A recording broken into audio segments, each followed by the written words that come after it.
what put you in there this time? Dave, what happened this time? Yeah, my wife said And how long were you in for?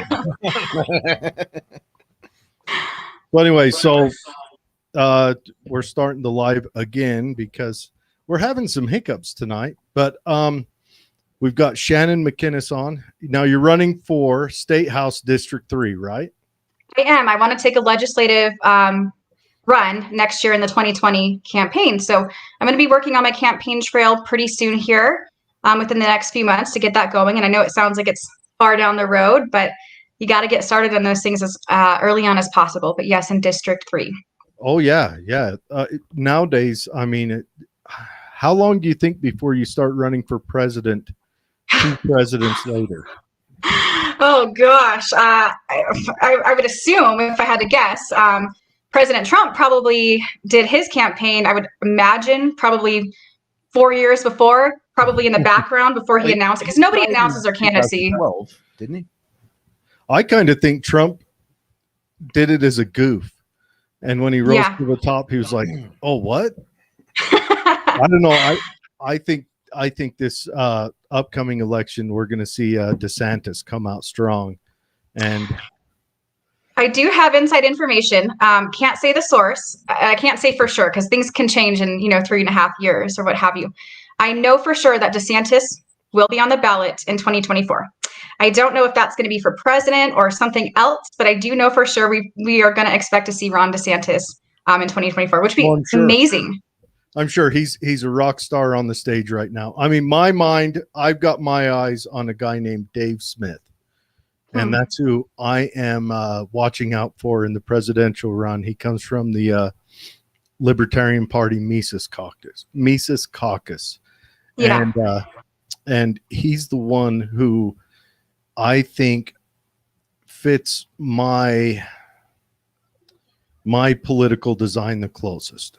So that's who I've got my money on. But DeSantis, I mean, if I was to vote for one of the two parties that's got us into this mix we're in right now, it would be DeSantis. I can't see the Democrats fielding anybody who... Mitt Romney. I would vote for AOC before Mitt Romney. Yeah, I'd probably agree with you on that one. I think DeSantis would be a great president. Yeah. And one thing I really like about him is, Trump stood his ground. Don't get me wrong. I'm a Trump supporter. I've always, I voted for Trump. But with DeSantis has a way of still firmly standing his ground. And I think he always will be that person. And he's also doing it in a way where he brings people together in a sense. And, there's only so many people from the left that don't like him. You can't work a miracle on them. But for the most part, he's not divisive at all. He's very firm in his decisions. He's a God-loving, country-loving man, the best governor in history. I got to point something out. I don't think Trump was divisive until he ran. Yeah, no, I think that a lot of people. I think DeSantis will find the same thing. The media are going to try to do a hit job on him, just like they did with Trump, because everyone loved Trump. Everyone wanted Trump at their party. They wanted Trump to do whatever until he ran. And I think, and then they target him. Our media is a political animal, and I think that's a scary thing. And not that I want to rein the media in. I just want I want the nation to turn its back on the media as it stands and seek out better media. I do agree 100%. I think anybody in that position is going to come across by the left as divisive because they're always under fire. There's always an attack out there, and there's a lot of misinformation out there in the media. To be quite frank with you, I was just kind of shortly talking about the tribalism mentality, where a lot of people, between whether you're political or not, whether you're a Democrat or Republican or not, right or left or not, we're just, right now, there's more division in this country than I've ever seen. I've never seen this happen before. But I think part of that is because of the media. That tribalism mentality is brainwashing people and feeding people misinformation and not always the truth, not always the facts. And it's causing people both on the left and the right to think that there's this all-out internal war. If you don't agree with the box that I live in or how I think or my ideals, it's no longer a debate or a discussion anymore. It's more like you don't fit into the circle. You're the enemy because you want to pass these bills. You're the enemy because you support Trump. You're the enemy because you do this. And nobody is able to really step outside of that mind frame. I think the media is really the reason for this culture war in modern day right now. Yep. This is why we have so much division in this country. I blame the media 100%. Completely. I think, honestly, any of your corporate media would they would be out there cheering for Robespierre to pull the cord on the guillotine. Mm-hmm. Shannon, I want to talk about some of your history. If you're going to run as a legislator here in Utah, tell us your background. Yeah, so I'll be open and honest about that. Until about a year ago, I was not really involved in politics at all. I have a business background, so I'm a regional director currently for an insurance brokerage firm. That's been my background since I was like 18. Always been in insurance, always been in very large corporations, business background, no political backgrounds. And then it was about this time around last year in 2020, where I was seeing all the riots happening, and not just in Portland, but across this country, watching our buildings burn, our country essentially burning to the ground. And I'm like, what is going on? Like, how did I live in a normal America one day and come step into this? And so I was starting to get frustrated because I'm like, nobody is doing anything about this. Nobody's getting arrested. They just allow it to happen. Where are our elected officials? Where are our police? Why are they telling them to stand down? And so I really said, you know what? I've never been political. Somebody, if no one's going to do anything about this in our country, somebody's got to stand up and do something about it. I didn't know what I was going to do. I ended up getting a patriot group together, holding rallies, getting everybody informed and gathering and letting everybody know, no, there's a lot of people out there that don't agree with this. And then I started really digging into the laws. I started digging into the U.S. Constitution, and more so lately versus in the beginning. But I started digging into how bills are written. What bills do we have that prevent this? Okay, how are these being violated in our laws? U.S. codes. There's 417 pages of different U.S. codes. And I really started trying to wrap my head around how can we make a difference as citizens? And it's really black and white, I think. A lot of people think that if you run for office, whether it's a legislative role, city council, even just a delegate, getting involved with a party, a mayor, whatever, they think that you have to have some sort of special like wand over you or a halo over your head or a law degree to be effective in politics, that you just have to be in politics for however long before you can run for certain things, or you have to have a lot of money because campaigns cost a lot, which they do. That's why we have fundraising. So my background has never really been in politics until this last year, but I spent this past year spending most of my time outside of work just simply focusing on that. And I've learned a lot over this past year, testifying on bills, even finding floor sponsors on our own.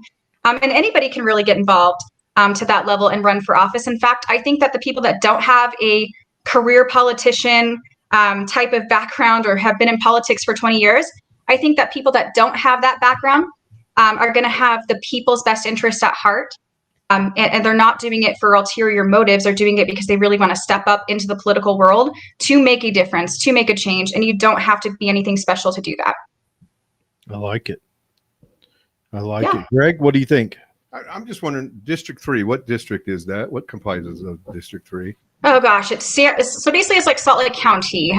Sandy, I personally live in Sandy, and then all the surrounding cities. I don't know where District 3 cuts off between District 2 and District 4, but it's basically kind of like the middle, and all the way up to Salt Lake. Who holds the seat now? Just not John Curtis. John Curtis. Mm-hmm. Okay. Are you familiar with John Curtis? I am. I've been. My sister ran last year, and I was her campaign manager. So it was in District 3. No, it was District 21 out here in Tooele. Yeah. It was a cool campaign. It was interesting. It was interesting. It was. She was the first Democrat I ever voted for. And she got wow. She got the most votes. She was a libertarian. Out of whatever. She got the most votes that anybody ever got as a Democrat and lost. Kind of sound like a familiar argument. I got it wasn't 75 million, but it was. She was when she talked to us, she was pro-gun, and Wow, that's an. She knew how to do a Bitcoin. Wait, she was a Democrat, but she also was pro Second Amendment? Yes. That's amazing. Well, to assume that a Democrat isn't pro Second Amendment is kind of assuming like Republicans are patriots. Or is You like know? listening I mean, to it's, the Democrat president right, just the right. other day. But Or yeah, I mean, it's interesting to say. but we're gonna hit on that. We've got some Yeah. news stories to bring in tonight as well. But we want to. So the guy you're running against, I have no familiarity with him. I haven't voted since 1994. Ooh. I stepped out of voting for one reason previously, mostly because I was probably lazy and dumb, and now I've stepped out of voting because of my political leanings have gone away from that. But the guy you're running against, what is his stances? Yeah. So Not I always- just his visual ones, not ones that you can just place on him like the media would, but like right. No, he's a little bit middle of the road. So he is technically a Republican. I think a lot of he does a lot of good things. Don't get me wrong. I think he's more middle of the road Republican though, on issues. So like he would at times he would definitely pass a Democratic bill, right? That maybe a lot of conservatives might not necessarily want to see come through. And so I wouldn't compare him to, Mitt Romney or anything like that. And I would never talk bad about a candidate, anybody really. But I think that when it comes down to where he stands versus where I stand, I kind of stand more on the side of conservative principles and values, and how that would apply as far as politics go is what do my constituents want? On my campaign trail, I will be getting out there and talking to small business owners and having town halls and listening, door knocking, even like just getting to know the area and my people and what they're looking for. And we've done a little bit of that kind of recently, but I think a lot of the people, I don't think a lot of people think negatively about him. I think that they feel like they want their voices kind of heard a little bit more. I will say he did recently run a town hall. And for a legislator to go out there and openly try to get in front of their people, I think that's a great thing. I think in general, in all politics, not just in Utah or a certain district, but just across the country, I think that all legislators should be out there doing that, but doing it a lot more frequently than we do, because how are we supposed to represent the people if we don't do that and do that frequently? So I think I would, just to be kind of vague, a little bit more middle of the road with him. Where I think in today's political climate, it's changing, and we're all trying to adapt to that. We're all trying to hear our people more, and we've probably never heard from constituents more until now, just because of how the world has changed just in the past year to a year and a half.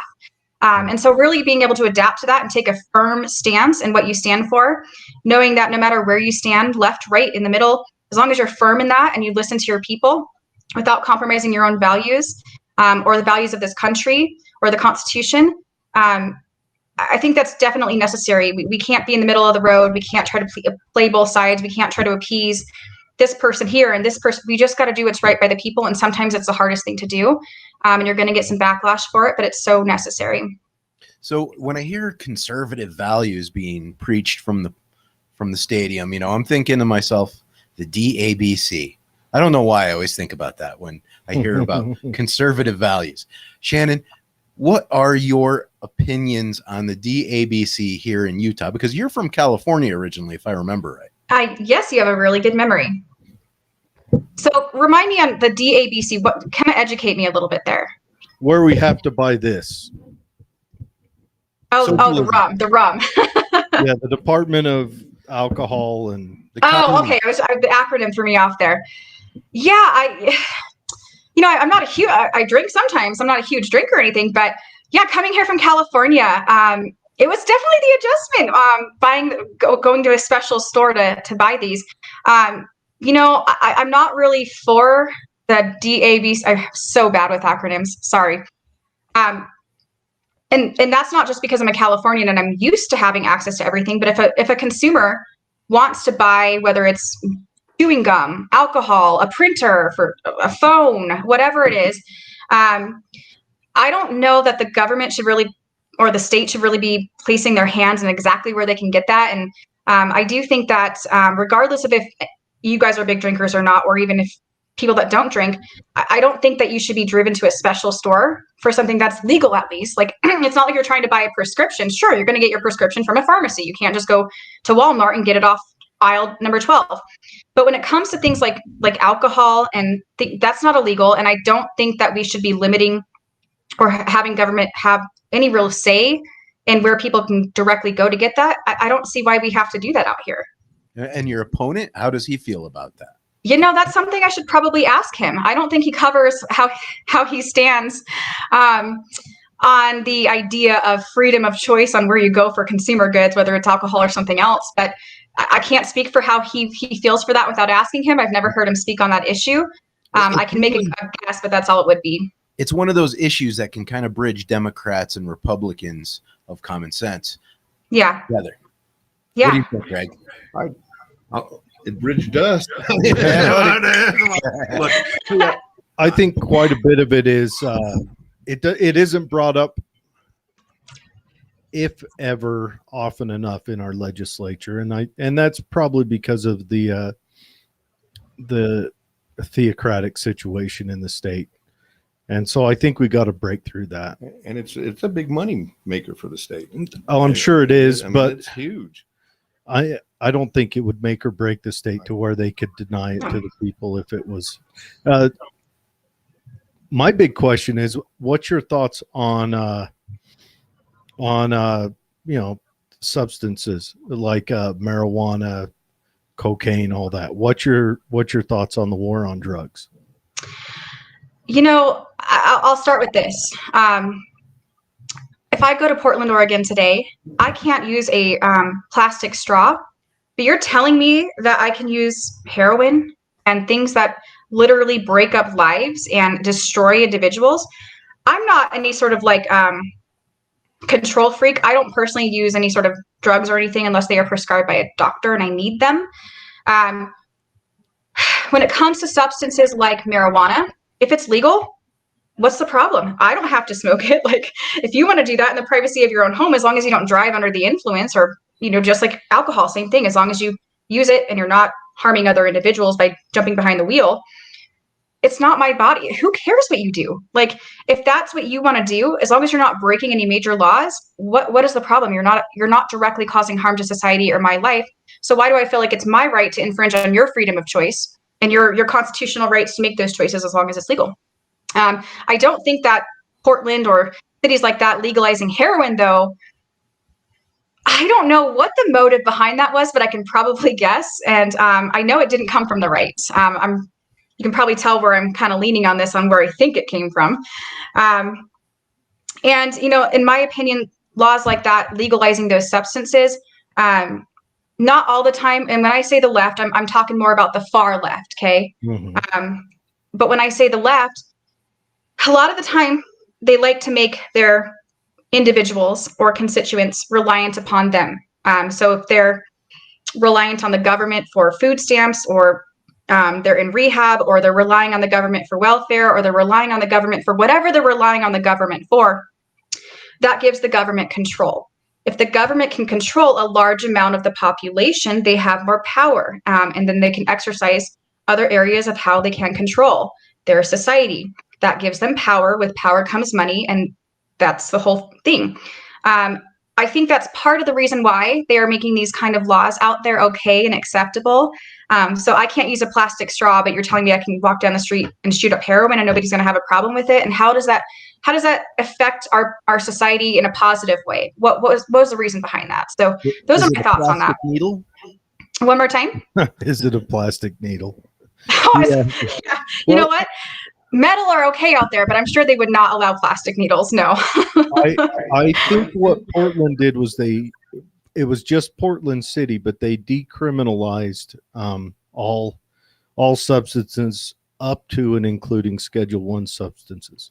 And when it decriminalizes it, what it does is it moves it from, if you get if something happens and heroin's in there, that's not a charge in itself, or maybe it possibly can add a charge, but that's not a charge in itself to make you stand before a judge. Usually the idea is that they seek out medical intervention with that.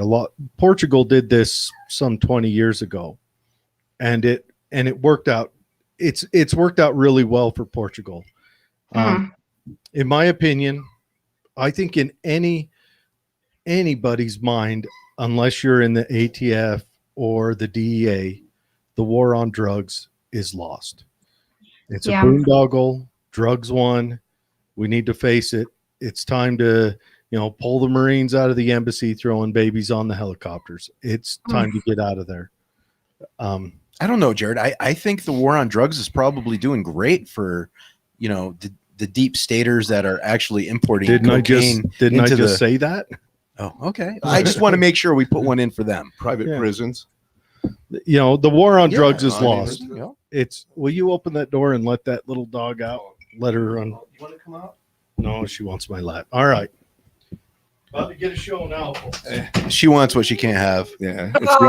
How cute. It's the only thing that wants your lap. Hey, I could pay and get someone to dance on it. Anyways, but yeah, I think it's lost. When you talk about the splitting up of the family, what do you think's done more splitting up, the drug use or the interdiction? It's destroyed our urban communities. I think both have a big factor, but I have seen it personally in my life growing up, whether it's an effect that it had on relatives or an effect that it had on friends and families. I've seen a very perfectly healthy, functional, working husband or mother or whatever, who had a great family foundation, but somehow got down the wrong path, whether it was introduced to them by a friend or whoever, or they just made the wrong decision to overuse substances, whether that's alcohol, whether that's a different substance, whether it's legal substance or not. They say anything in moderation is healthy. But I've seen people flip. I've seen families crumble. I've seen good families divorce and break up, and now children don't even have a father anymore because they're in a mental hospital or in rehab all the time, or even sometimes when they overuse a certain excess, kills them. I've seen perfectly healthy families and individuals have those kind of lives, the average everyday American life, and then a substance comes in and breaks it all apart. And so I don't know if it's the actual addictive tendencies itself, or if it's the actual substance itself, but I do know that addiction to anything outside of moderation, when it comes to substances, legal or not, really break up the family dynamic and have no positive results or effects. Oh yeah, well, and it does, but alcohol's in that batch as well. Mm-hmm. Yeah, it's on the market. It is. And I don't think that decriminalizing things, though, is the solution to the problem. I think that, and this is where we may agree to disagree on certain things. No, I definitely want to hear your opinion. Yeah, I mean, the only reason not the only reason, but when people, like normal functioning, responsible adults, right, think, crap, cocaine sounds like a lot of fun. Maybe I should try it. But then they're like, and then your mind would normally think, okay, I'm sure it might be fun. If I go out and buy it, but my heart's going to be pounding the whole way home with it in my car. What if I get pulled over and the dog smells it or something? What if this happens? Or what if I get caught somehow? Or what if there's a hidden 7-Eleven camera that catches me and somebody reports the crime and I'm seen buying it? Or what if I get busted in the process and he's an undercover cop? There are so many things that are going through my mind. And I'm like, you know what? It's just not worth the risk. I'll just go buy some vodka. Like, that's legal. I'm not going to get in trouble for that. None of those risks have biological implications to the individual from using the drug, except for your government. But it does decentivize people. It does decentivize people from even going down that road in the very first place, and that's the whole point. I think the question is cocaine legitimately more addictive than alcohol? Oh, for sure. I think so.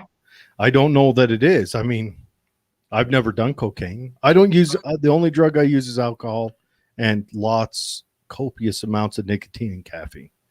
Yeah. They do say, and I can't remember the study. It was like 2 years ago when I read it, but there was like a breakdown of different studies, and I'll have to find it. that showed like the chemical reaction your brain has to certain substances. And they had like alcohol broken down, cocaine, heroin, all the methamphetamines, whatever. And I think methamphetamines was like at the top of the list of addictive substances based on how the chemicals respond to the chemicals you're injecting into your body. Alcohol was actually a lot higher up on the list than I thought, but I think it came after cocaine. And there are certain chemical breakdowns in cocaine. And part of that is actually drug dealers cut the actual cocaine substance and put different chemicals in it to make it cheaper for them to just like they make more money off of it. Why do they do that though? Why is to make more profit? So like if you're saying if they do that because they can make the same amount hauling an ounce as they can hauling 3 ounces. Yes. Which is why they do that. If it was legal, you'd be buying it from a pharmacist or Coca-Cola, and it wouldn't be stepped on. Well, that's capitalism, isn't it? Break it down, make more money. only if you can use Bitcoin. That's right. But Well, yeah, the black market is capitalism in a socialist environment. You know what? That is actually a really good point, Jared. That's like my first initial reaction to that was, well, that's unethical. But you're right. That is a free market. Like McDonald's does it, not with cocaine, of course. I'm not accusing McDonald's of selling drugs. They did, Shannon. Fast food industry. Cocaine. They inject chemicals. Yep. Yeah, they inject chemicals and preservatives. And like there was a study showing that McDonald's meat or something is like 42% actual meat and whatever else are fillers. Like people, I guess it's not ethical, but people do it in the market. You're right. That is a good point.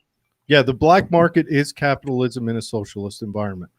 Yeah. Always has been. I mean, in the USSR, they had a facsimile of a fax machine.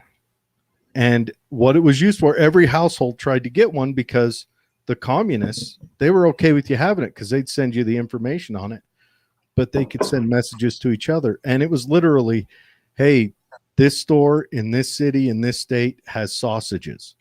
And I shit you not. And people would flood to that state if they could cross that border for sausages.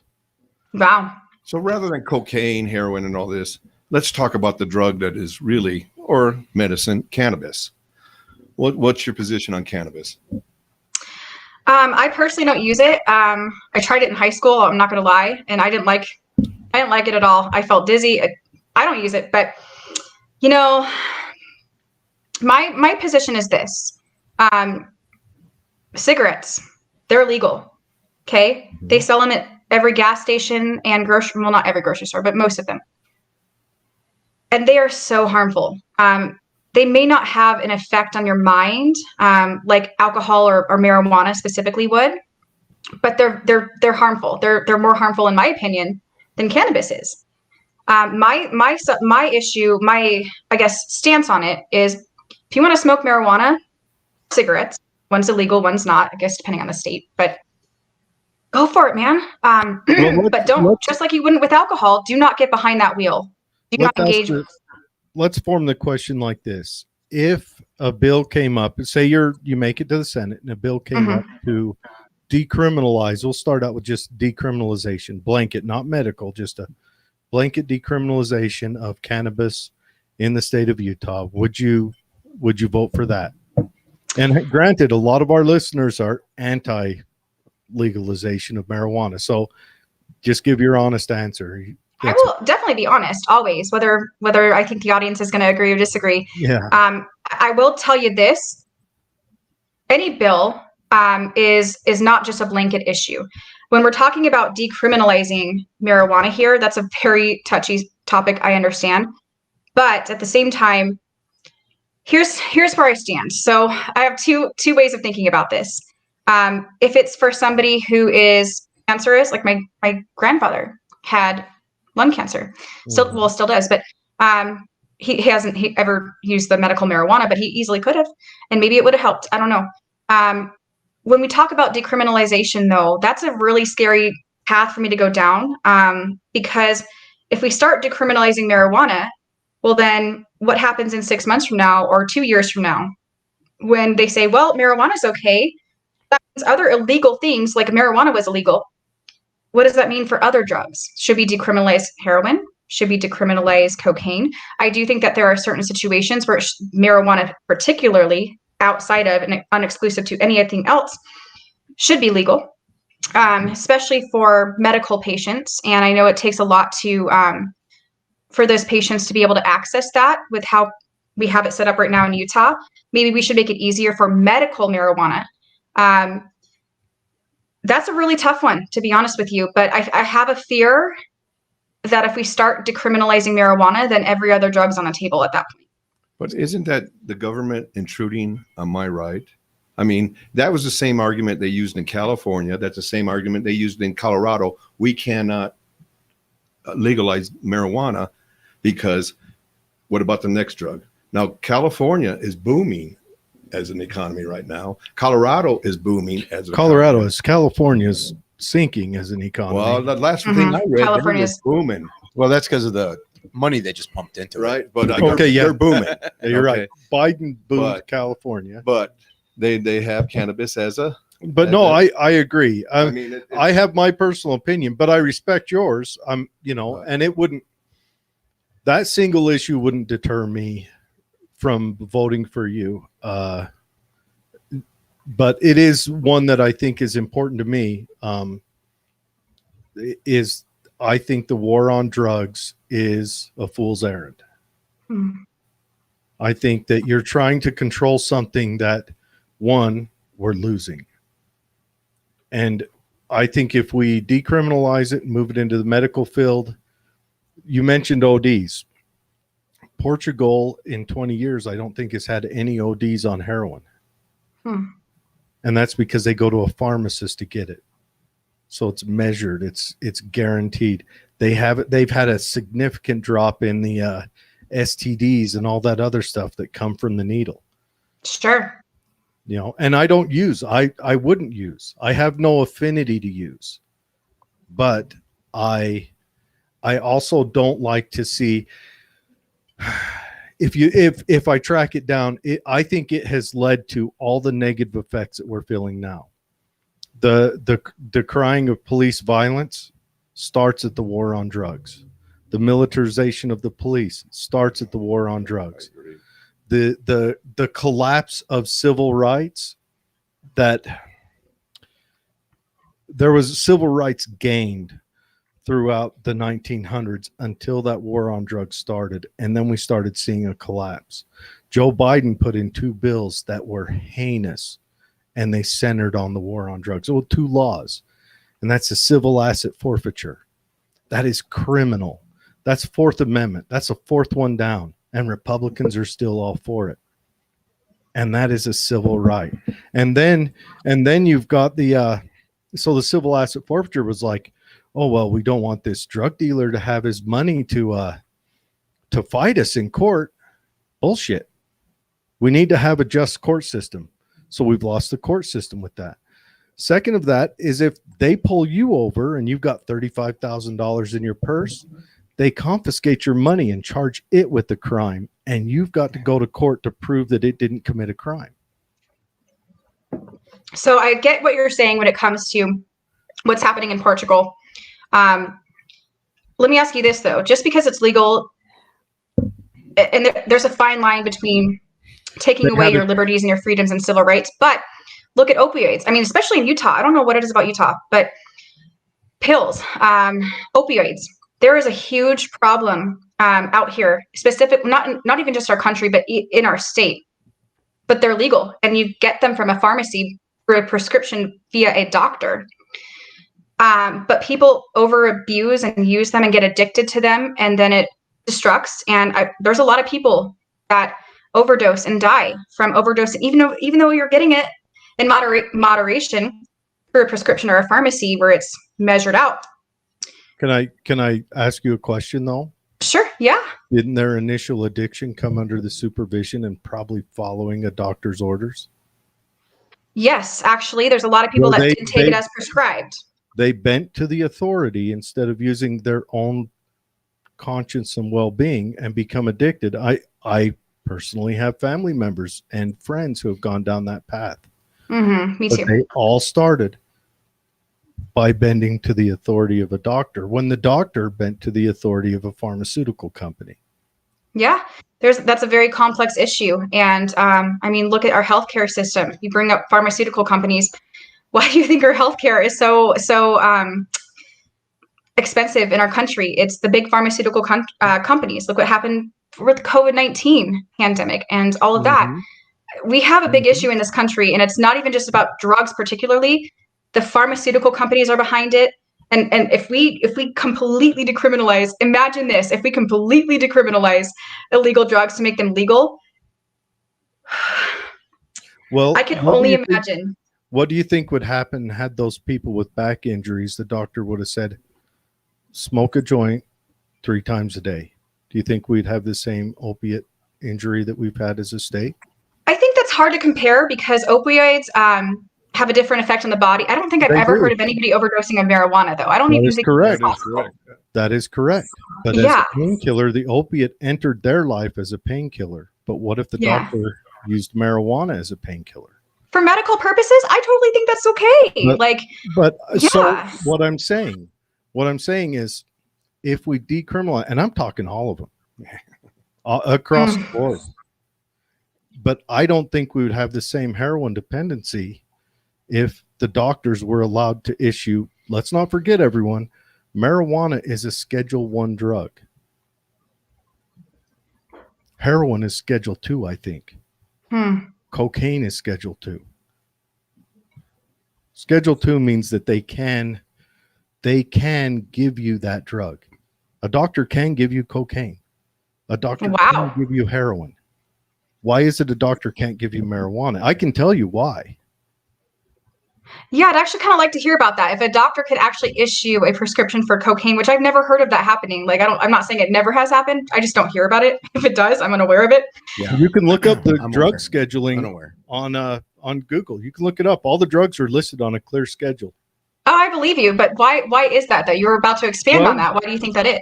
You had Answorth, who hated drugs, and then you had what was that guy who owned all the newspapers in Frisco? Hearst. Yeah, William Randolph Hearst.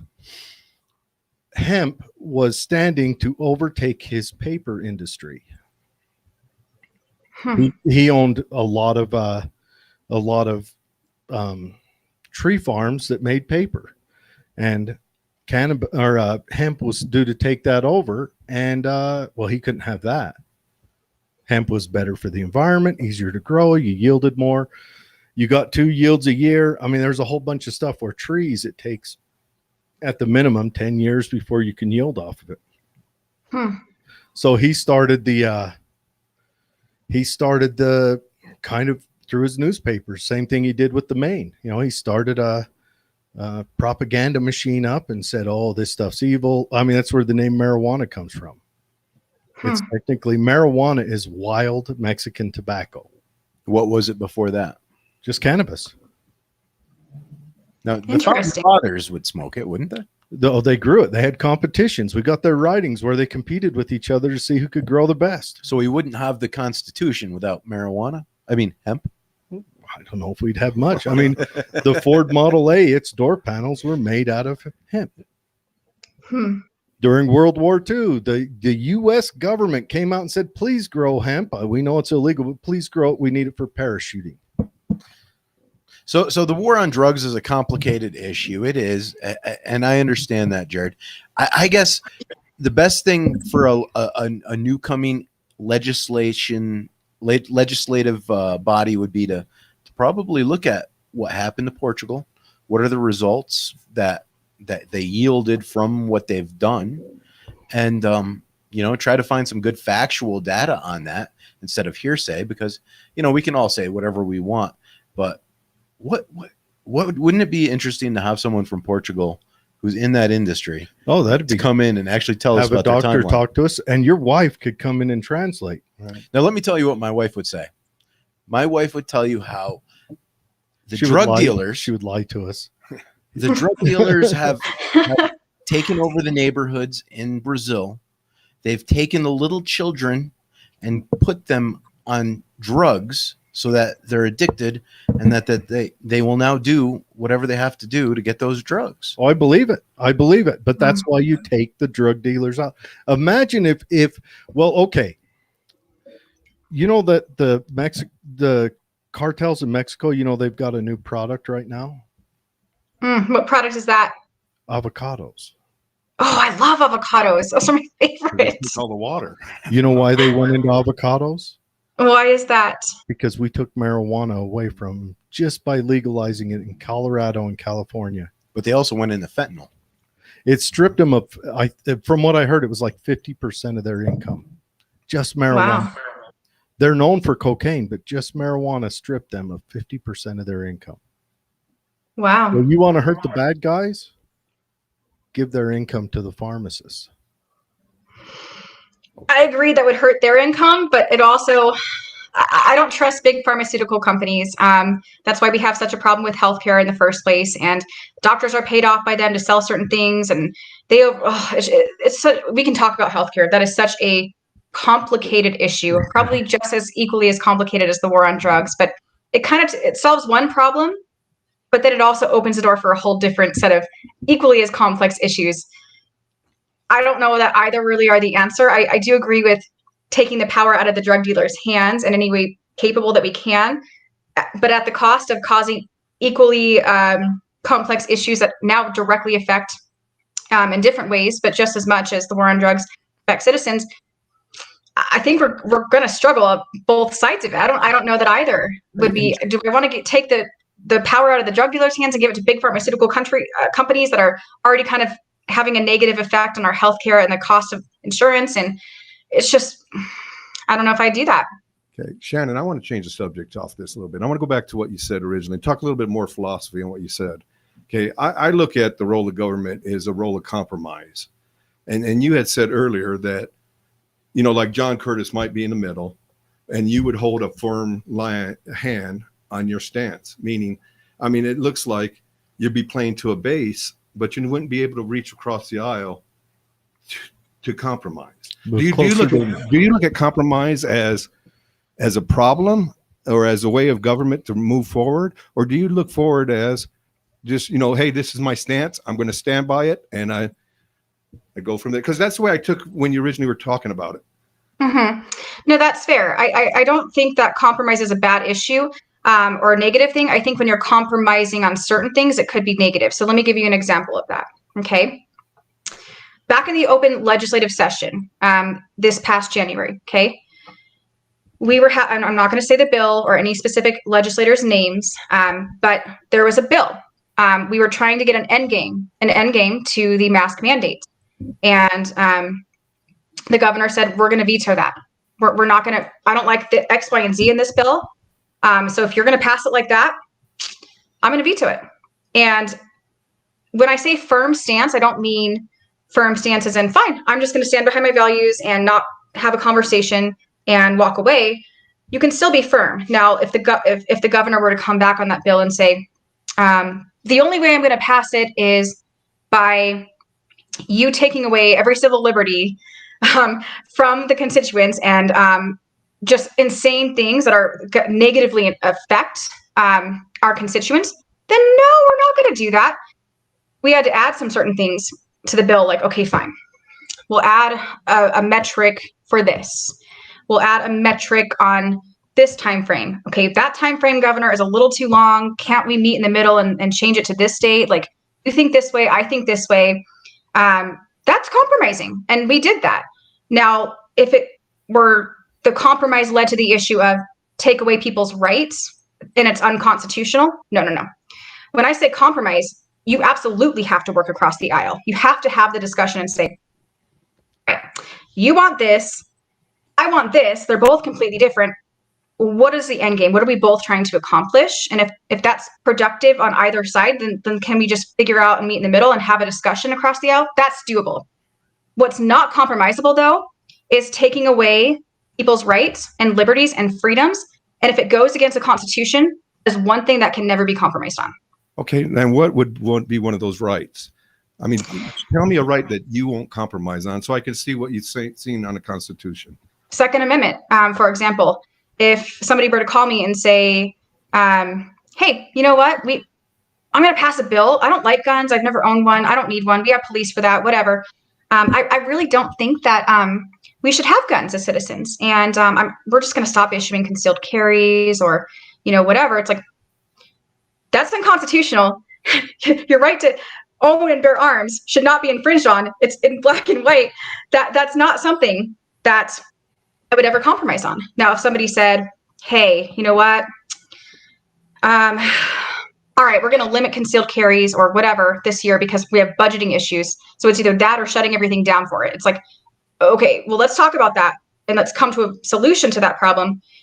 Those are two different things. Does that kind of make sense? It makes sense. It makes sense to the point of, there's been 300 mass killings with weapons. There's so far this year, 300.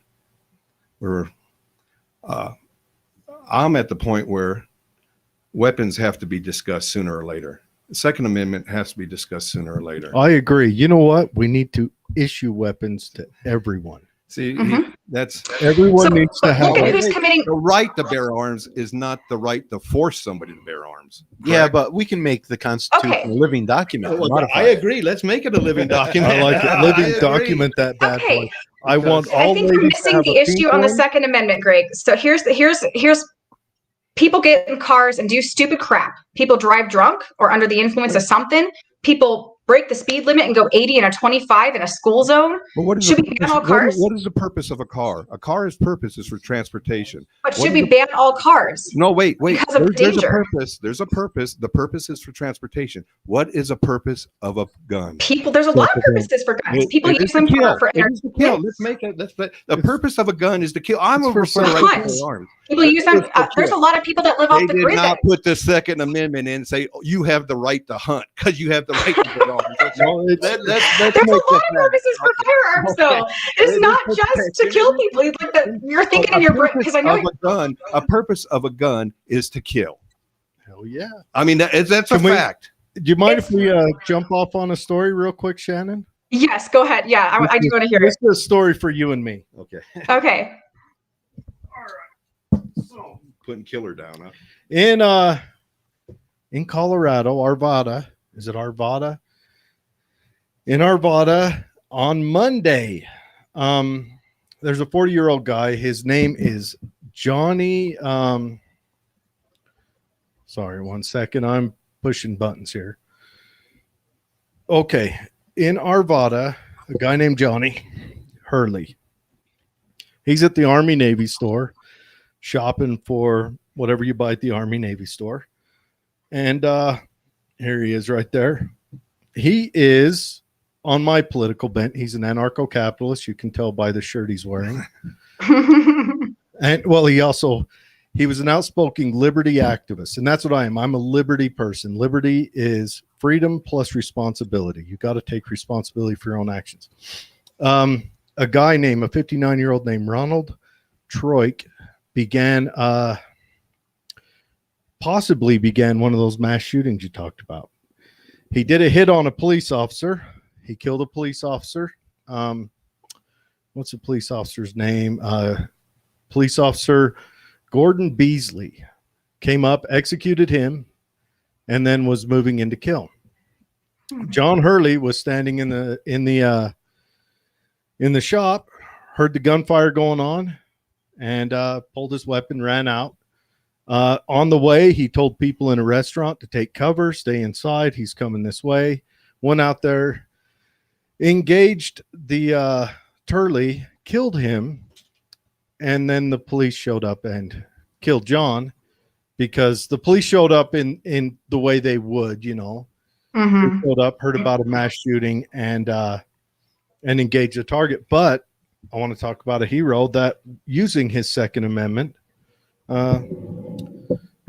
protect and save lives. Now, we don't know if the other guy had a legal firearm or not, but I just want to throw out a shout to Mr. Hurley. Okay. Yeah, for sure. What was he and you know what? Police, do you know? Doesn't say. I don't think he was. What is the definition of a criminal is what I would say is, Greg, I think you and I can definitely have a dialogue on this because I think we both have valid perspectives on this when it comes to the Second Amendment and point of view. What I would want to throw out there, though, is there are several purposes for a gun. Yes, the end game is to kill somebody or something, not somebody, something, whether it's a deer or an elk or whether it's a rapist coming into my bedroom window with a knife ready to stab the crap out of me or something. The purpose of a gun is to defend yourself. And quite frankly, we should all be armed. And whether you're Democrat, Republican, political, non-political, back in the day when this Second Amendment was passed, also, if the government becomes tyrannical and not for the people and protecting the people's rights, when they say people, they don't mean Republicans. They mean the people, every American citizen. If they become tyrannical, you have the right to overthrow the government. And I'm not saying that would look like that modern day.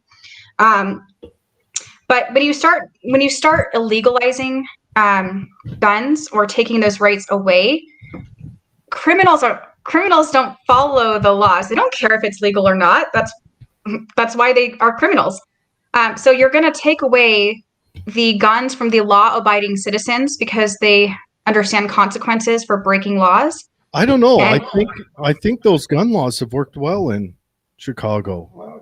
And overall, though, if you start legalizing guns in general from law-abiding citizens, the only people left that are going to wind up with guns are the criminals out there, and your law-abiding citizens have nothing left to protect themselves. I'm not talking about take away all guns. I mean, automatics. Do you really think they're already taken away? But I want rocket launchers. Honestly, I want to be able to buy an AT-4 and strap it to my helicopter. Greg's got a map. Wait, do you have a helicopter? Are you telling me you have a helicopter? Jared, do you have a helicopter? That's all Republican states with those mass shootings, Jared. In large cities. Well, no, but let's see what webpage. In large cities is the key. Yes. Gun Violence Archive. Oh, here's one that really gets me. These are kids. These are kids who should Gun be carrying Violence goddamn Archive. guns that have been killed this year. Through mass kills. These are innocent. Let me see your map. No, let's see. Oh, look at this one. Number of deaths and look at all those Republican. Look at all those Republican states. It's not just I would like to know: states. is it in a Republican city or Republican? Because I think because Utah's a Republican state, but Salt Lake City's not necessarily fully Republican, but they have a lot more concentrated population. Salt Lake City doesn't even touch. I didn't get the map of how many Republicans were killed in a mass shooting compared to Democrats. Okay, I haven't. That would be an interesting map. I know, but the one that gets me is the kids. I mean, do you agree? Something has to. We have to. We start agree. Talking But about let me ask you a question. Okay. One, what are you proposing, and would it fix that? I was going to say, what would be an ideal solution? Chicago made guns illegal in the city, and I think last weekend it was 152 or no, 400 shootings and 152 deaths. I've said this before. I refuse to live my life paranoid. I really do. I've lived 60 years. I've never called a cop, and I've never pulled a gun. I live a life where I'm Little Miss tuliping through the flowers. I don't want to live my life paranoid. I love this country. I love what it stands for, and I believe most people are good. So you live in what Tooele. I would propose. I was born in Chicago. When did you leave Chicago?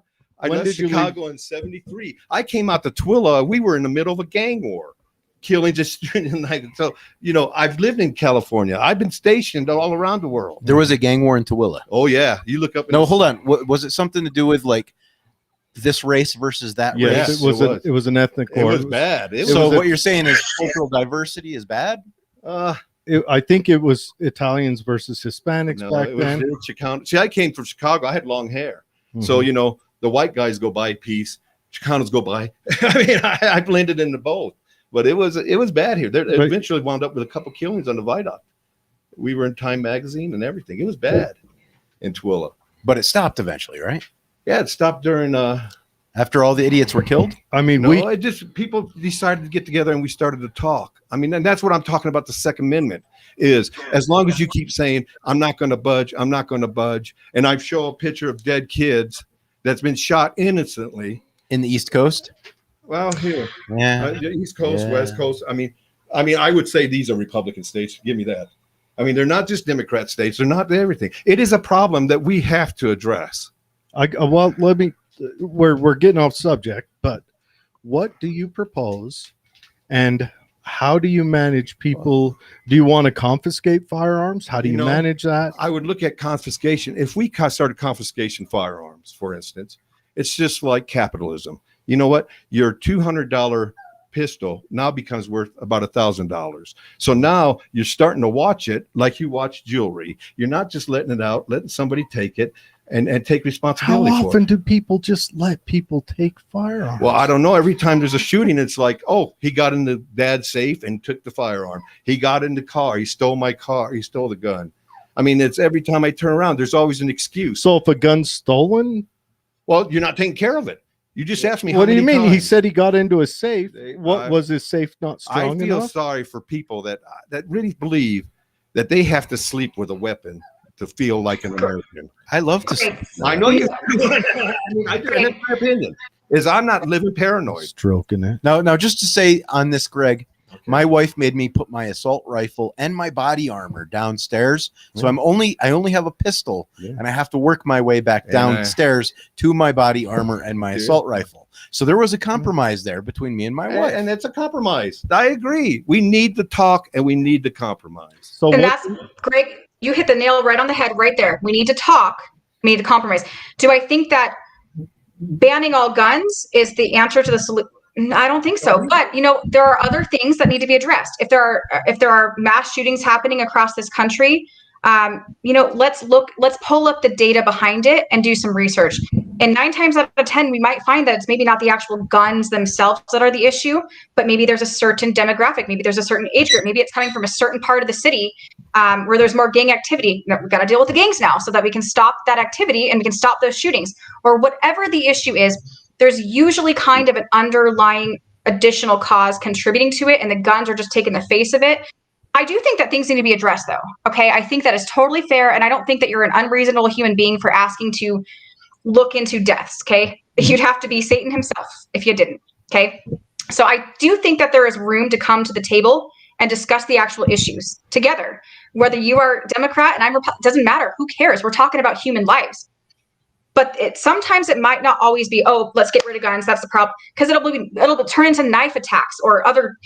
What is the root issue causing this, and where are these issues coming from? And if we pull a lot of data and statistics, it might give a bigger perspective on what the actual issue is, and then therefore we can work towards a solution. I do think that is possible. Yeah, I think London found out that on knives. I think London outlawed pointed knives now. Your knives have to have a blunt tip on them. Your kitchen knife. And the next time, once they outlaw knives, then people will be attacking people with forks. The problem is what is behind it and what is the root issue, and how do we come to the table together unpolitically to solve the problem? I think that that's possible. Okay. I do think that that should be done. Well, I have a theory. I think that Democrat policies in those Democrat cities have run industry out, and so they're economic wastelands. And that, sure. I mean, it destroyed Detroit. It was specifically Democrat policies. Yeah. Policy was that? There was lots of them. The way It wouldn't be the Republican water Flint situation, would it? Well, that was initially Democrat. It was Republican at the very end. There are no Republicans in Detroit. Yeah, no. That would be the end. The history of Detroit is written clear. It started dying 5 years after they went strictly Democrat city council. All the they call them aldermen there, and the mayor, and they went Democrat. They started doing city managing, and that was under the guide of Romney's father. Now here's the thought process. What, Greg, if we are really interested in getting rid of guns, what if the data comes out that race A commits more violence than race B? So the logical bill to come out would be to ban guns from race A versus and just focus on that. First of all, I'm glad that we all agree. We all agree that violence and guns should be investigated because the feds have prevented it. It's against the law. We cannot gather data on gun violence and look at it because it's against the law. They won't allow it. They won't allow the CDC to gather gun violence. But I'm glad we agree on that. Okay, so that's why it's never been studied. So if it's race, And let's get out. I mean, that's part of the paranoid. Everybody's grabbing their guns because they're thinking, oh, this race is causing the violence. Well, if you look at it, it's probably education. It's probably opportunity. It's probably back to where Jared's talking about. We're throwing dads in prison because they're having an ounce of dope. I mean, there's probably a reason why the gun violence is happening. Honestly, I think it's 100% economic opportunity that leads to the failure. I do too. I do think it has more to do with the economic and demographical areas that are struggling more, don't have fathers in the home. And you know what? I don't know if I would think it's a race thing. I think that people in general, whether they have the term white trash or whatever, because there's a lot of poor people that are just happen to be white too, that don't have fathers or mothers or are orphans or homeless at that, or live with their drug addicted mom that's passed out half the time. It happens to every race though. Okay. I do think it's more economic than race based. Yeah, I believe so. I think if you can solve economics, I think all other issues, including addiction, fall by the wayside. Yeah, I agree 100% with that. I think, if everyone can obtain a happy standard of living, and I'm not saying given one, I don't think humans that are given a standard of living fare very well. Otherwise, everyone on some kind of assistance would be just happy, but they still seem to have problems. I think part of it is you have to earn that living, but you have to have an opportunity for them to earn that available. Agreed. For example, when I was a teenager, and maybe it's just because I was a teenager, but when I was just given a roof over my head by my mom, when I was just given food to eat, when I was just given everything, but was on summer vacation, I was really good during the school year. And I didn't really get into that much trouble during certain times of the year, but on summer break, when I was bored, given the same privileges, but nothing to do to earn it, and I'm just sitting around watching TV or waiting for something to happen, I got into way more trouble during summer break when I didn't have anything to do other than sit at home and do nothing, even though my living circumstances didn't change. And I think when you earn it, that usually requires some sort of schedule, or whether you go to work and earn it or whatever. When you earn it, it's different because you appreciate it more, and you don't want somebody taking your 60-inch TV that you saved up for 6 months to buy versus just having it given to you. You don't value it as much. But when you earn it versus just having it given to you, doesn't matter what situation you're in, you're gonna appreciate and protect it a lot more, and do make better decisions. It's pride and responsibility. Yes, exactly. So Shannon, looking at you, what did you do so bad? Did you? I know. I'm jaywalk? wondering the same thing. Did you jaywalk? I mean, what was it? Well, let me call my mom and put her on speaker because she'll divulge everything. I parted my hair on the left side. Surprisingly, I was actually a really bad teenager, and I was rebellious. So I looked at a Democrat. How's that? I was pretty dang rebellious. If my mom told me not to jump off a bridge, I would jump off one. If my mom told me go to school, I'd ditch it. If my mom told me whatever, I mean, I was actually pretty rebellious. But she actually ended up sending me to an all-girls boot camp in LA. Wow. My sergeant straightened me out. That didn't take much. Now you're a mom and responsible, and no, that's good. A mom of Kitty Man, which is my cat. Oh, okay. But yes, I snapped out of it about 17 years old and got it together and figured it out. Mom. I thought you said you were a mom. I was like, okay. I was just saying, I'll call my mom and have her on speaker because you guys will just have a ball with that. I'll just kind of let you talk to her, and I'll come back in an hour. But no, I'm kind of burned out on party politics. I think that's one of our big issues. Yeah. I think I like the idea of getting out and talking to the people that you represent and hearing what they have to say, getting a pulse. I agree. I don't think that there should be a two-party political system, essentially, as far as like how you represent your district or your community, because all your constituents matter. And honestly, unless you ask the people you're talking to what party they are in, and you're just having a face-to-face conversation, what are your main issues? What would you like to see from this position? What do you think needs to be solved for you to make your life easier or make the city better? You're not usually going to be able to tell whether they're Republican or Democrat or even political or not, because we're talking about human issues. and we're all looking at the betterment of our own lives, our own places to live. So 9 times out of 10, when you talk to a constituent, you don't know where they stand politically, and it doesn't matter. Because you're just trying to solve the problems that are out there, the challenges, I should say, not problems, but maybe challenges and opportunities out there. And 9 times out of 10, we all kind of feel the same way about a lot of those things. And they might be a single issue person. They may Right. not have even voted at all, but they might Right. come and say, look, I've got this issue I want addressed.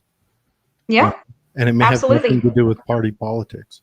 Oh, absolutely. And I think the parties are killing us, you know. They really are. Nationally, they're killing us. They've destroyed our information gathering through the news and through the internet. You know, it's killing us. And seems like parties may have actually, because of a party fight, killed people last year. Yeah. In in those states that put sick people in their old folks' homes, that was completely political. And we're talking just in New York, they're estimating 15,000 people. Yep. That's war numbers.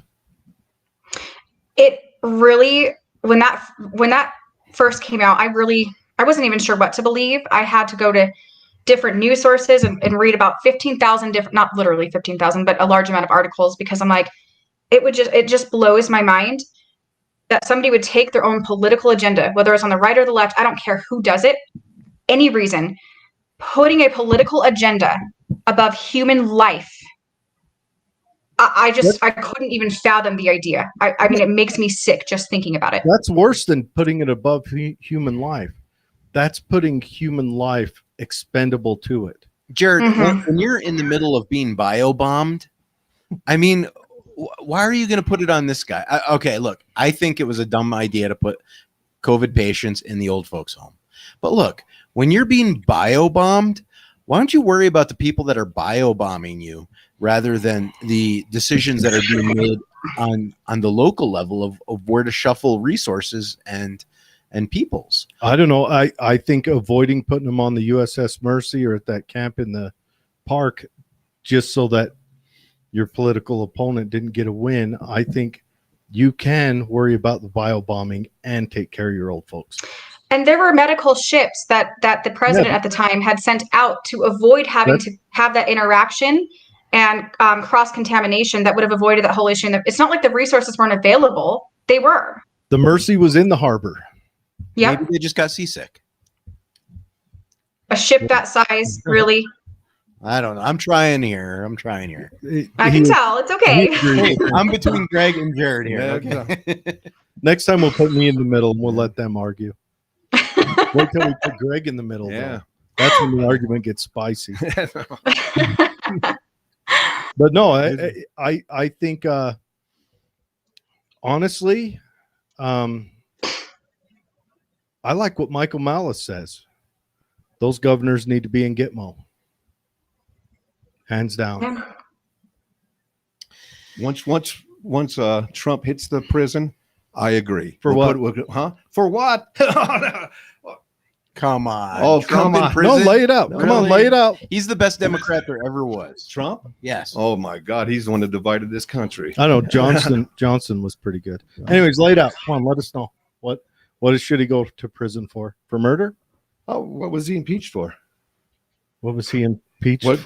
What about using? Because this is what bothers me more than anything that he's done. Okay. What? Is using the AG, using the justice system to go after opponents. Well, that's scary. Didn't Obama use the IRS? No, he didn't. Actually, he did. No, there was here a we big go. report. Oh, wait. Out. So if Obama did it, it's okay for Trump to do it? Let's just stick on one point. Who did the AG go after?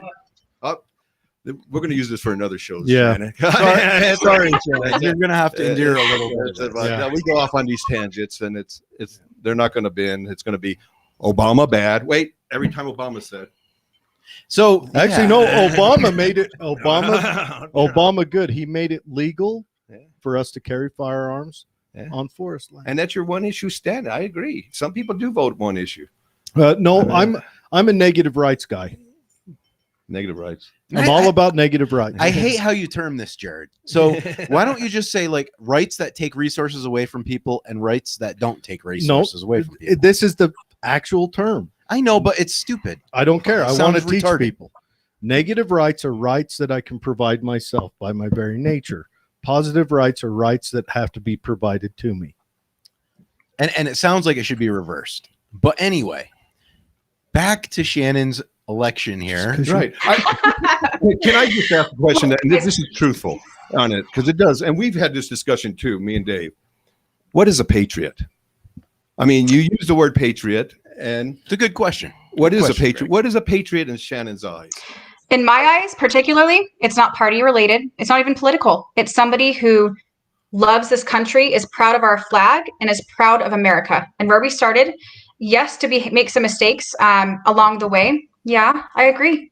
But overall, as a country, it's somebody who is appreciative of America and loves our rights and loves this country. Period. It's simple. So a patriot can say America's wrong, right? A patriot can absolutely say America's wrong. Nobody agrees to slavery, but that doesn't make us a bad country. It means we did a bad thing in history. We learned from it. We corrected it, and we're that 1,000 years from now, we're still going to be looking back on today's world and be like, gosh, that was a mistake. And they're going to be all different issues, because you know what?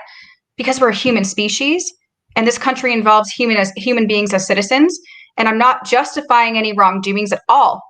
But we're never going to reach an area of civilization where we're not going to make some pretty bad mistakes. And some are smaller ones, some big ones.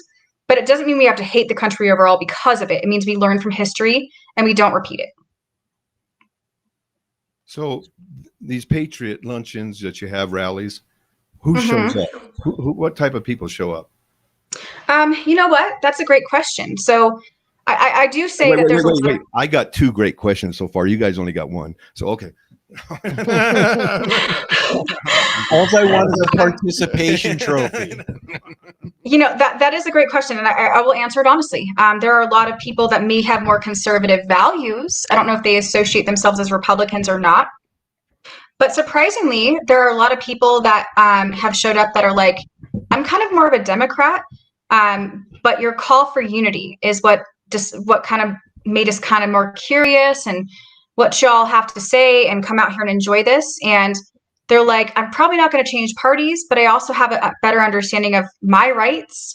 And I have a better understanding of where the right is coming from that I'd never considered before. And I really had fun time using your bounce houses with my kids and ordering food from the food truck.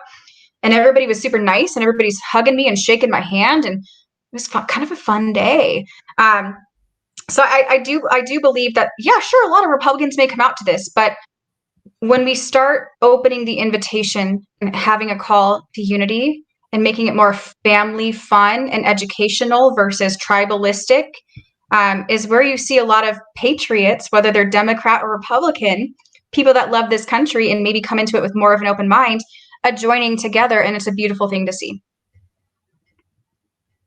I like it. It's a good answer. Are you enjoying your first dab into politics this year?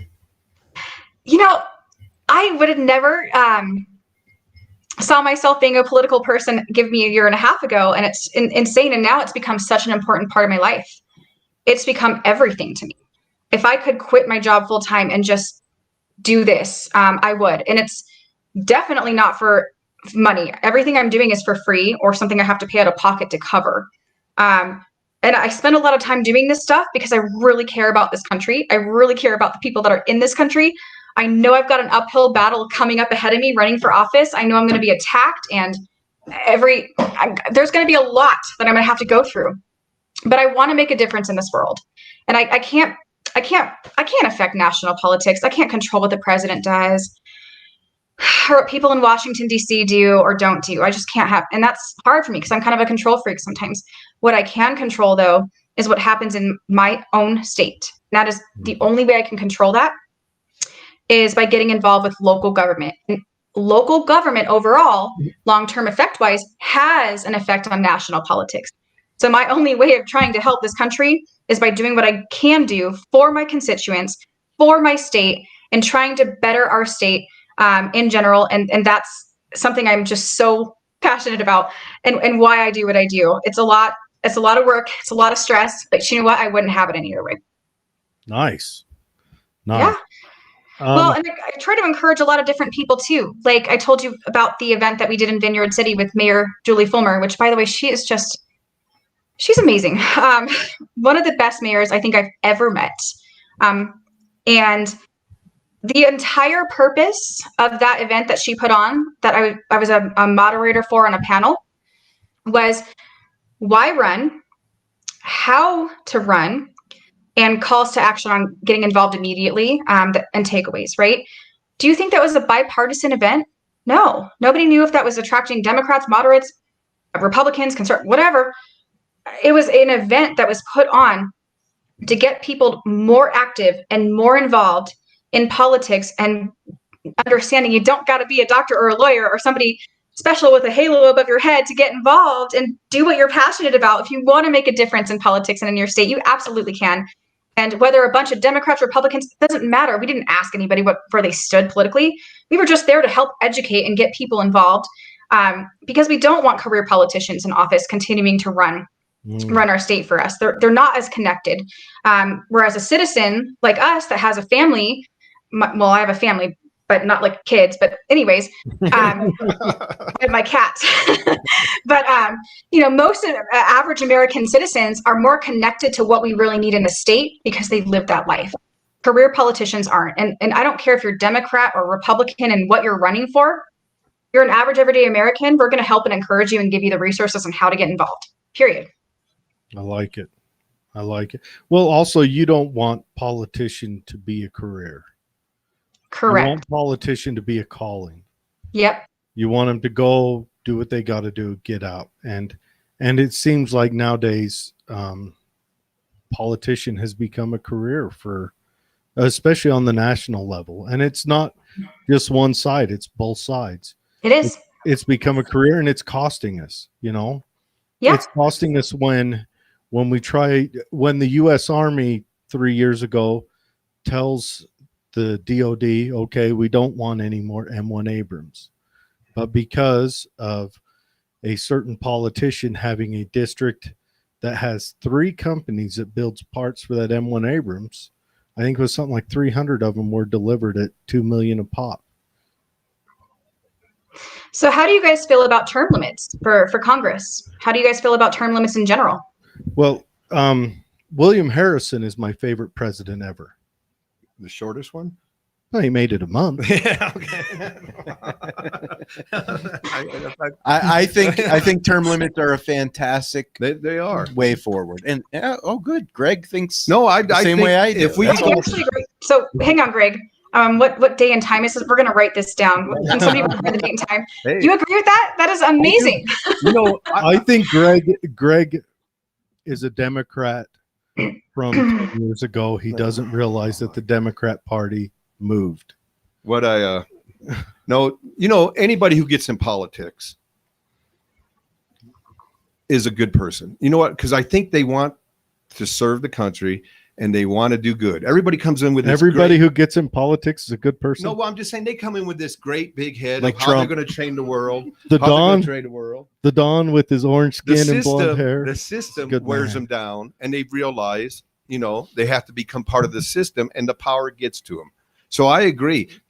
And they get terms wealthy. and out. Yeah, They is. get wealthy. I mean, look at And- all of our career politicians we have now. They are right. the largest center of wealth in the United States is right around DC. And most Hey, just to say, on the level of addiction, because we were talking about the Ooh. drugs, Ooh, political power Yeah, ranks it is. up there with cocaine. actually, it does. Wow. Political power is I mean, that doesn't surprise me at all. No. it's way up there. That is a high. I mean, that is a high But- beyond measure. so one way to fix it would be term limits And I put mean, them in they should. jail. They're addicted. Huh? We need to treat them like we do other addicts. We need to put them in jail.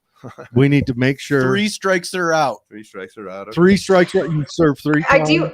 You go to prison. I do think that people need to, in politics in general, we need to be way more transparent. Oh, I think So for- anyone in office needs to have their financial books laid bare.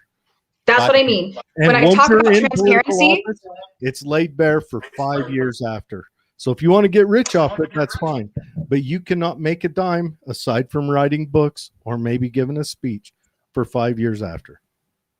Well, I think that even during your office, like you can accept donations, but I think that people need, I feel like it should be a law to where you publicly broadcast on your website who's donated, whether it's a private citizen. Obviously, you're not going to say like, oh, Jane Doe, who lives on, Moore Street in Sandy, Utah. You don't have to give their information, but private citizen amount, $5. NEA, $75,000 to so-and-so. What you're allowed to take whatever donations you want, but you need to be transparent so that people, and it has to be out there public. I feel like that should be highly regulated. I think the Republicans messed up when they pushed Citizens United through. You can't regulate how money is moved now. Well, money can move. You can regulate where you're accepting on your campaign trail on both sides on where your donations are coming from. If you want to, because right now I could send turtle coin to XYZ politician and nobody in the entire world would know. Oh, you could send them money, but they wouldn't be able to spend it on running. Well, you tell them that, because once they get the money, they can do whatever they want. No, I think we should have that running for office should come out of a public coffer. I think they should have a public coffer, and they say, okay, we've got $8 in our public coffer this year, and there's 4 of you each get 2, or we've got $1 million and you each get 250,000 or whatever. But that needs to be, I think it should go like that. I think that allowing corporations to step in as a human being, as a voting person, You're such an authoritarian, Jared. I know. Well, personally, I want to do away with the government. Like I'm an anarchist, so. Yeah, I feel like once there's, if it were literally out there publicly broadcasted on every single candidate, I don't think it would infringe on civil rights, but I think it would highly discourage people. If they know they're going to have to be transparent about it and held accountable for it by the public, whether that's by a voting process because somebody doesn't like how the NEA gave you $75,000 on your campaign,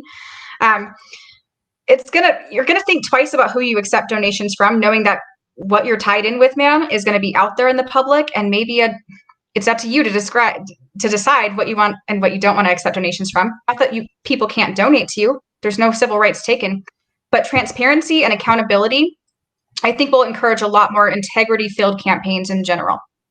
Yeah, I just think anytime that you allow, like the Democrats had the unions would donate to them, so the Republicans fought to have corporations donate for them, and that's backfired on the Republicans tremendously in the last 10 years. The Republicans had corporations in the bag until corporations realized that Democrats hate small business more than Republicans do, so the corporations swapped. I mean, more control. It's great. And so now but either way, I don't think corporations should have a voice in the electorate. I think only people should. Corporations don't vote. I don't think corporations should be able to. I don't think they should be able to make a commercial saying we like this guy more, Walmart. Yep. I 110% agree. And it was really heartbreaking over 2020 to see, the small business owner that I've known for 10 years that barely makes a profit on it, but just sells coffee because he loves coffee and that's all he knows, is forced to shut down. But the big corporations like the Walmarts and Amazon, man, Amazon made out great over 2020. The tech corporations made 11 trillion, I think.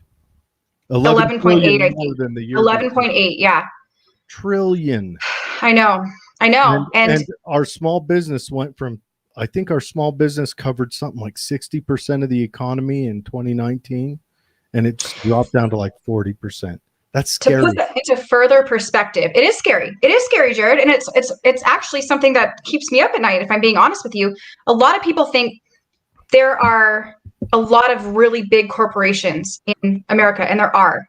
But when you look at small businesses and how our economy functions versus how many large public offering corporations, I should say, are out there, this might surprise you. There's about anywhere between 10 to 15,000 public offering huge corporations out there. The rest that are fueling our economy are small business owners. Yeah, it was Why?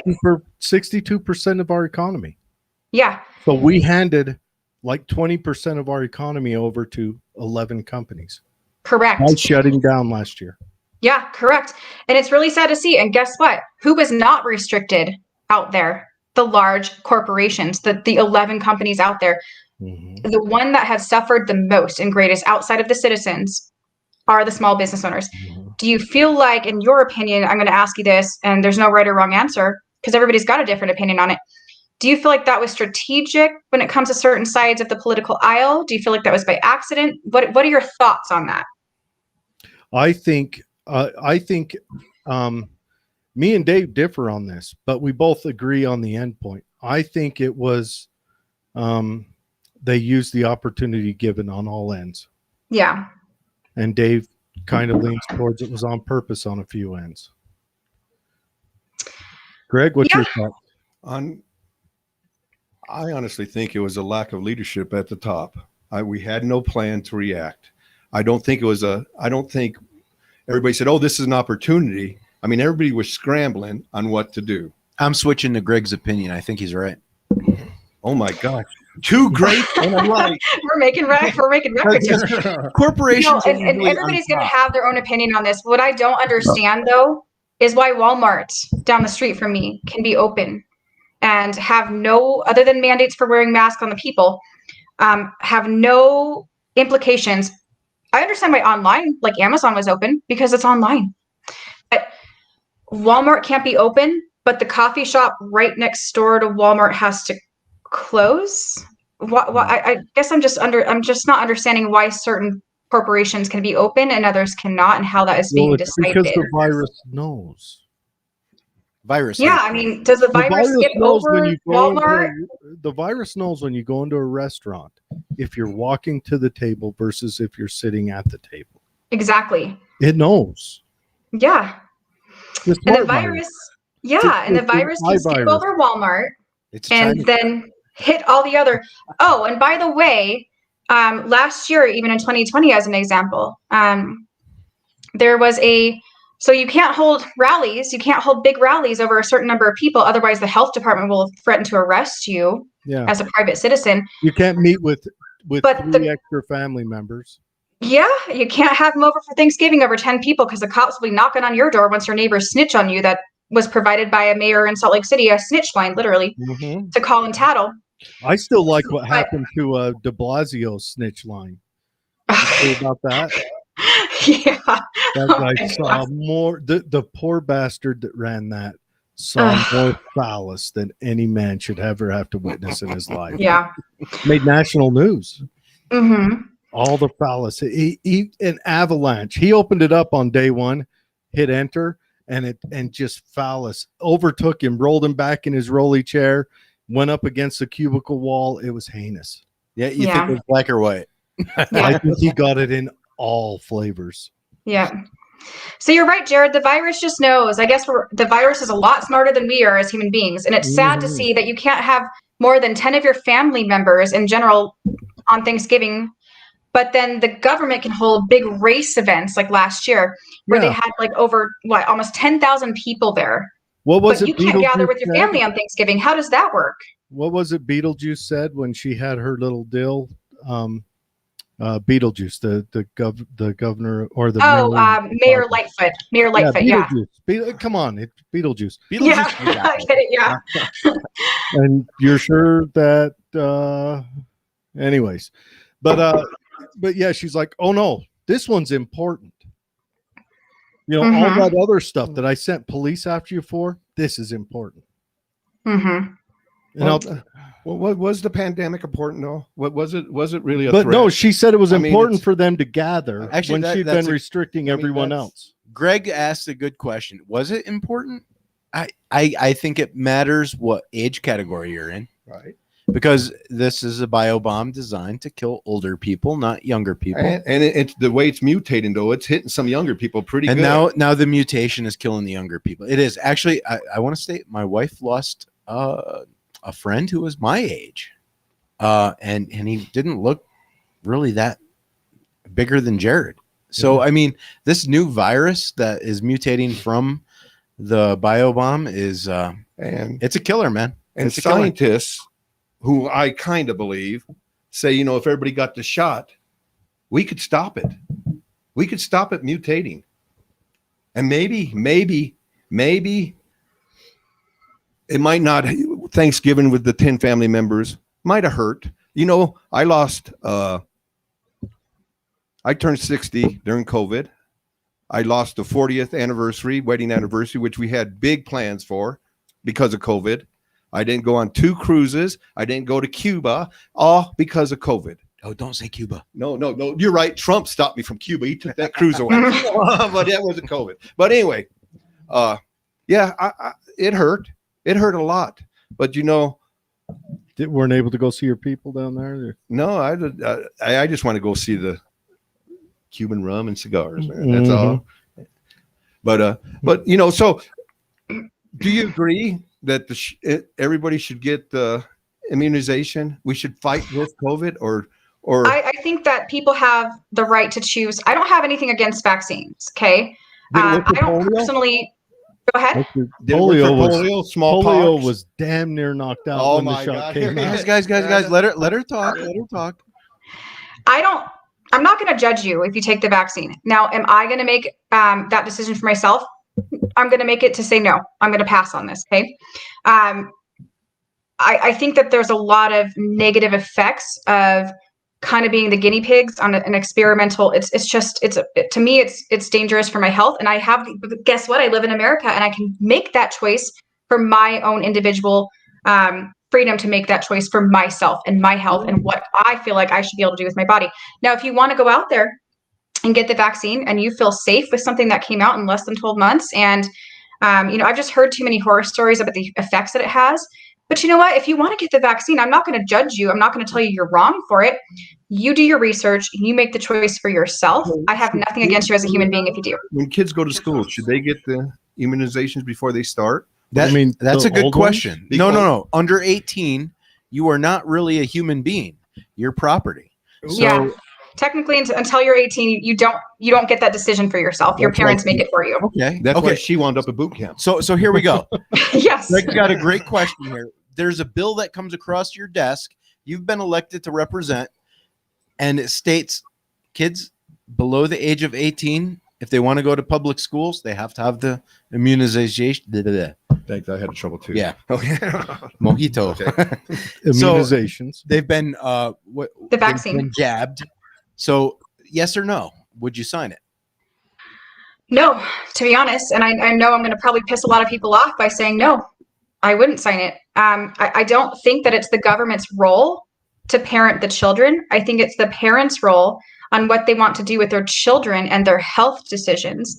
Yes, And you you're can say, from well, California? I know, right? yeah, Jesus, I'm knocked out by that. Man, California usually She's rebellious, Jared. Remember. they usually step in and says everyone gets a red star on their forehead. We want to go all the way. yeah, no, I left California for various reasons, but you know, some of these things that are Okay, part of California and their law process is one of the many. so you're a refugee. I understand. I am technically a refugee that just Yes. wound up from California to Political Utah, but refugee. I do think it's the right of the parents to parent their own children and not the government's role for that. And so, you know, a lot of people say, well, then we're just going to cast you out and you can be the black sheep. And then, oh, sorry, you didn't get the vaccine. You got to stay home. That is not right. First of all, look at the statistics. If you actually look at the actual stats on this, children that go into public school, okay, and have the opportunity to engage with their teachers and get hands-on and learn in person have a 67.9% better success rate in their learning process than the ones that are at home trying to do it online. Secondly, when you're isolated and alone like that for an extended period of time, it's one thing to say, all right, do it for 2 days and then come back on Monday. For an extended period of time, their mental health is affected negatively and they become depressed, some even suicidal. I mean, we've seen a lot of that rise in 2020 and into some of the beginning of 2021, and it was sad. So you're not giving the same people as children the opportunity to be as successful just because they didn't get the COVID-19 vaccine. That's not fair. And my question to you is, if vaccines really work so well, you as a vaccinated person have nothing to worry about, quite frankly. So why does it matter? So I find it interesting that you don't trust the immunization data based on a year's status, but you will trust 6 months status of kids working at home and tell me they're suicidal. I mean, it's I have personal. Okay, but I know, but it's personal maybe. But my grandkids sat home; they're perfectly well. Maybe it has to do a lot with the parenting that's home. I mean, a lot of people that are. I mean, a lot of people look at the school system more of a babysitter, you know, and maybe that's it. I don't have to give my kid a shot, but you got to take him into school. Meaning, my kid might be able to get sick, or bring it home to me, who might pass it on to my elderly parents. As a society. Instead of looking at everything, we live in a society, and society is supposed to look out for my neighbor. Now, see, this is the difference between what I will say your side and my side. I want to look out for my neighbor, and if I have to get a gosh damn shot, unless there's a destructive political march coming down, then you want to embolden them and give money to get them. That's right. Tomorrow is the 1 year anniversary of the BLM march in Tooele. You know what? And gosh, no, no way. It's been 1 year. It's been 1 year. 26th of June. But anyway, and what a march it was. I do. I care for my neighbor. I really do. Maybe it's the 20 years in the Marine Corps or whatever. I care for my neighbor. And if I have to sacrifice a little for my neighbor, I'm willing to do it. Now, your side will say, it's my right. You know what? I might carry the virus. I might pass it to your kids. Your kids might die. But you know what? It's my right. Let me ask you a question. Wait, hang on. What I'm hearing from you is that you feel like because a parent doesn't feel right making a certain medical decision on their children's health that you just happen to disagree with, you feel like they don't care about their neighbor? Were you immunized as a child before you went to school? Let her ask the question. Were you immunized? So I want you to answer my question first. And I honestly, I think I got a tetanus shot. I don't remember going to school every year after getting a shot every single year. I think it was like when I was a child, which I had no control over. Right. And as much as Jared's going to say it didn't work, smallpox, polio, all that became to an end after years because of immunization. This is science. This is not a political view or what. Okay. Do I think if you're going to put your child, he's going to pull up a website from way. I didn't bring any else. Keep talking. But, get your map out. I know. I didn't bring any more maps, but if you're going to live in a society and you're going to put your kids in school and they have scientifically said this could stop this disease, yes, I think you should. If not, then you want to keep your kid home, you school them, because that's a choice you make. Okay. On that note, if a bill came across your desk that said we want the money for schooling for the student to follow that student, whether that student goes home or goes to a private school. Federal funding gets you in a lot of trouble when it comes with strings attached like that. If they want to say, I'm talking the money that I pay for this house goes specifically to education. And right now in the state of Utah, that goes to schools. I want the money to go to the student, regardless, wherever that student goes. That way, if a school is dog poop, I about curse. I'm trying to stop cursing. Forgive me. He's done a good job. If a school is dog poop and you say, I want my kid out of that school takes a hit for being dog poop. Whether it's dog poop for the community or dog poop for academics, and you put your kid into a private school or a charter school, I want that money to easily follow that student. I don't want any hanger up in that. Honestly, is that not the free market in a sense, though? Like that's what I want, but that's not how it is now. Yeah. Now you're paying for football and baseball. That's what you're really. Well, what if you want to send your kid to a football school? Then that's where you send your kid. If you want to drive an extra 10 minutes past the dog poop school to go send them to the football school, that you're the parent, dude. You choose where your children go. I don't understand what the problem with that would be. What if it's not in the school system? I'm an unschooler. I think our school is just kid prison. Most of the time, the average child doesn't witness violence except for at school. Mm-hmm. That's true. I've had that experience myself. In the United States, most children experience violence in school. That's it. I think our schooling system is messed up, and our schools teach a lot of things that I don't think belong in it. And I understand our school people use them as a daycare. They do. Mhm. It's sad. I think there should be more stay-at-home moms or dads that have a discernible care for that student. I think there should be more pod learning where maybe you want to take your child to this different math school that's held in a professor's home where that professor charges you $50 a month. He's going to make more than he would teaching at the school, and he's going to teach to a level your student's ready for.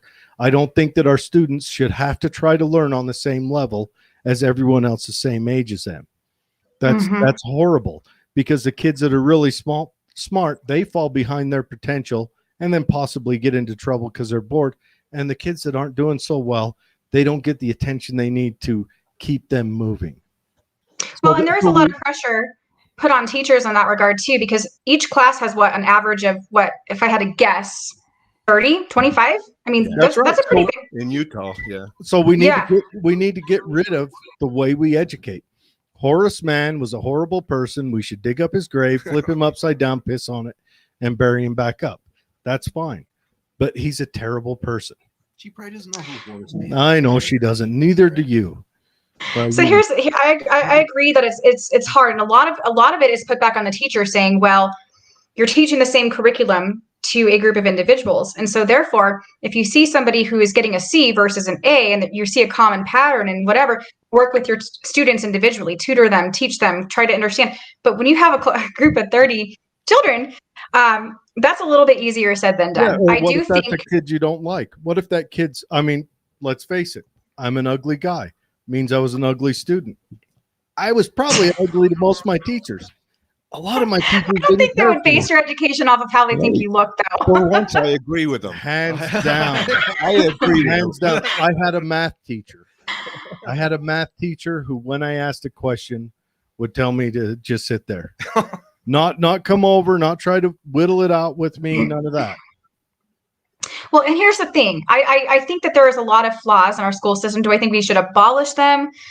I don't know about that. I do think that when the school system was created, back however long it was created, the public school system, long before my day, there was a lot more room for the parents to take more of an active role, specifically the mom, because mom back in those days didn't really work or have to have a. They didn't force you to go, first of all. Second of all, the school system was designed to make soldiers and industrial workers. Mm-hmm. I do know that. Of the guy who designed it. Yeah. And so it's kind of enveloped and developed into this public schooling system that is, I don't think necessarily required, though, because you don't always have to put your kids in public school. You can make a choice to homeschool them, and a lot of people do. In California, they have those, Montessori schools? Montessori schools? Montessori? Explain, Jared. I don't know what it is. I just hear it all the time. You can't just make up words on the podcast. Yeah, stop making crap up, dude. Sounds like barbecue. I know. No, from what I understand, and maybe there's a couple states here and there, excuse me, that have different laws. But as far as overall, you can either send your kids to public school, or if you say, you know what, I don't like the way you're teaching my kids, you have the option to homeschool them. Problem is, a lot of people wish they could homeschool their children, but modern day society is, well, you got two working parents, and that's really hard to do unless you have a nanny that you can pay that's willing to do that.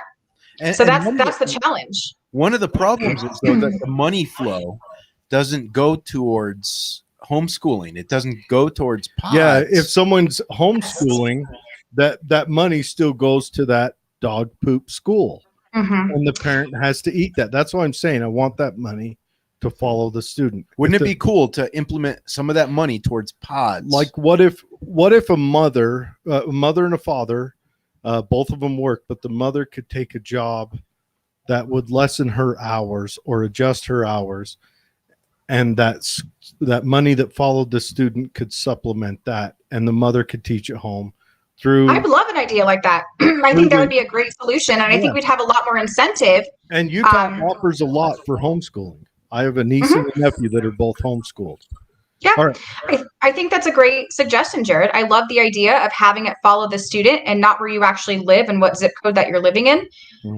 Because there's a lot of people that do homeschool their kid, but they're paying for public education while getting no resources provided to them to provide the same level or better education to their own children that are not eating up those resources. The reason my sister pulled them out of school is because of COVID, is because the school said your child has to wear a mask. And if for any reason that mask dips below the nose, you could be subject to up to a $5,000 fine. Yeah.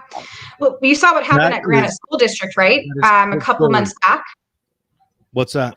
Did you see the Granite School District meeting, school board meeting? Where it kind of exploded with the parents? I did not. Dave, did you see it? Nada. But you guys watch the news. Anyways, Wait. You asked two of them and don't ask me. I live on Greg, did you see it? Somebody tell me you saw it, man. Greg, did you see it? Did you see it? Watches propaganda. I watched. Okay, Greg, seriously, somebody on this podcast had to have. Greg, come on, tell me you saw it, brother. I've seen a couple of the school districts blowing up. There was one where they called the police. That one in Virginia, that was ridiculous. But there was one out here in Utah in Granite School District. And the parents had showed up. They signed up ahead of time to speak to the school board. And can you show articles online at all? I can. Tell me what to look up. He's got a whole list of his side. Can I text you? Can I text you this news clip to it, and you can play it? Would that work? Granite School District. No. I'm gonna give you a specific thinger doer. You know, the thinger doer. So hang on. Let me just pull it up. Just email it to me. Yeah, I'll email it to you. But anyways, I'll just kind of tell you about it. And if we decide we want to play it, then we can. If not, it's all good. But what had happened with that was, and I'm literally trying to find it as I multitask here, but it's wild. You have to see it. What had happened with that is the parents had showed up to that school district. Okay, is it too big to email? The parents had showed up to that school district. And they had, hang on a sec. I think it's no, hang on. So I don't think it's going to let me email, but Dave, can you pull up what I just sent you in text and then forward it to his email? And then I'll tell you about it while you're doing that. The parents had showed up to the school board, okay? And they signed up ahead of time to get on the agenda to speak when it came to citizen participation. And so normally, you can't get to them all. Like, I get that. Like, if there's 32 people, for example, signed up to speak, unless you want to be there till 1 a.m., you're not going to get everybody a chance to speak, but you at least get a handful of people in there to speak, right? And maybe they get 5 minutes each or something, and you let 5 speak, whatever, 4, I don't know. They gave each person 2 minutes. The parents were there to show up, and all they wanted to do was talk about, listen, I don't really want you to tell me how to parent my child. If you want to wear a mask and you want to wear one yourself, or the parents want to send their kids to school with the mask, we totally respect that. There's no judgment there. Just don't make mine do it, okay? So give the freedom of choice to make that decision, right, as parents. And so they let one parent speak, which they didn't know what side of the aisle that person was on. One parent spoke. They only let 3 people total speak for 2 minutes in citizen participation. The other last 2 was part of the NEA and a previous teacher district. And the last one was a Democratic senator helping them fund and pass bills to help that particular school district. And they were both very bold against masks. We had Senator Phil Lyman to speak, but they wouldn't let him. They would not let anybody but one parent speak for 2 minutes, and they closed it off the second the senator was done. Okay, all right, citizen participation is done. And you know what? The parents lost it. And I'm not saying how they reacted was exactly 100% okay, but after 14 months of trying to have your voices heard, writing your legislators, writing your school board members, writing them, asking them, trying to get your opinions out there and not getting a response, showing up to every single school board meeting they have, hoping to get 2 seconds to speak and then whole entire, speech prepared, but walking out with no voices heard. And sometimes you're lucky if they even let the public in to even speak. And when you have a school board there that you've been ignored for 14 months as a parent, especially when it comes to how you parent your children and your child, and they just refuse to hear you, but your taxes are going into funding them, and they're not listening to the needs of you as a parent and your children while making decisions and executive decisions on your child's behalf for you, it gets a little frustrating. So the parents kind of reacted pretty bigly and boldly. I don't know if you got a chance to pull up that finger doer that I sent, or if you're still kind of working on it technology-wise, but you should see that reaction. The finger doer shows up. No, it kind of sounds like the government strips the child away from the parent at any cost. Yeah. Wait, it certainly feels that way. Again, the school has determined that the virus was bad. It's been put out that if you wear a mask, it is part of going to school. I'm all for school. I'm against homeschool. Half the people I know that homeschool were the D and F students I went to school with. You know, it's like, how can you school your own kid? You didn't school yourself. But I'm for school because it integrates people. It forces my kids to see other people, and it forces my kids to understand rules. There are rules at school. Now, are you forcing a kid if you say you got to be in your seat by the bell? Is that wrong, or is that a kid's right?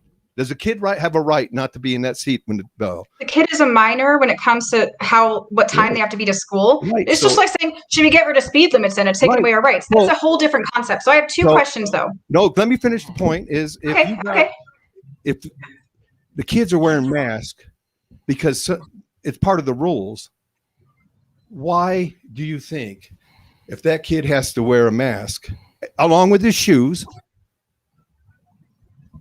is wrong? If a parent says he shouldn't wear a mask, how is that infringing on a kid's right when it's a society? They don't have to wear shoes. Do they have to wear shoes to school? Damn them. Yeah, I don't think they actually do have to wear shoes. I mean, most people have common sense and be like, I don't want to step on something sharp and hurt my foot, so I'm just going to choose to make my kid wear a shoe because I don't want to take him to the hospital and have to get him stitches. That's going to cost me a lot of money. So 500,000 people dying. Can I ask you a question though? Sure. What is the survivability rate to COVID-19, and what is the transmissibility with children? And then secondly, what happened to the flu? Where'd that go? Well, I don't know. Where did the flu go? We all called COVID. This is the first year I've ever seen that nobody's had the flu. Weird. Yeah, just because every single year people get it, but this year we stayed inside. We didn't pass it along. So it does work. There's no flu.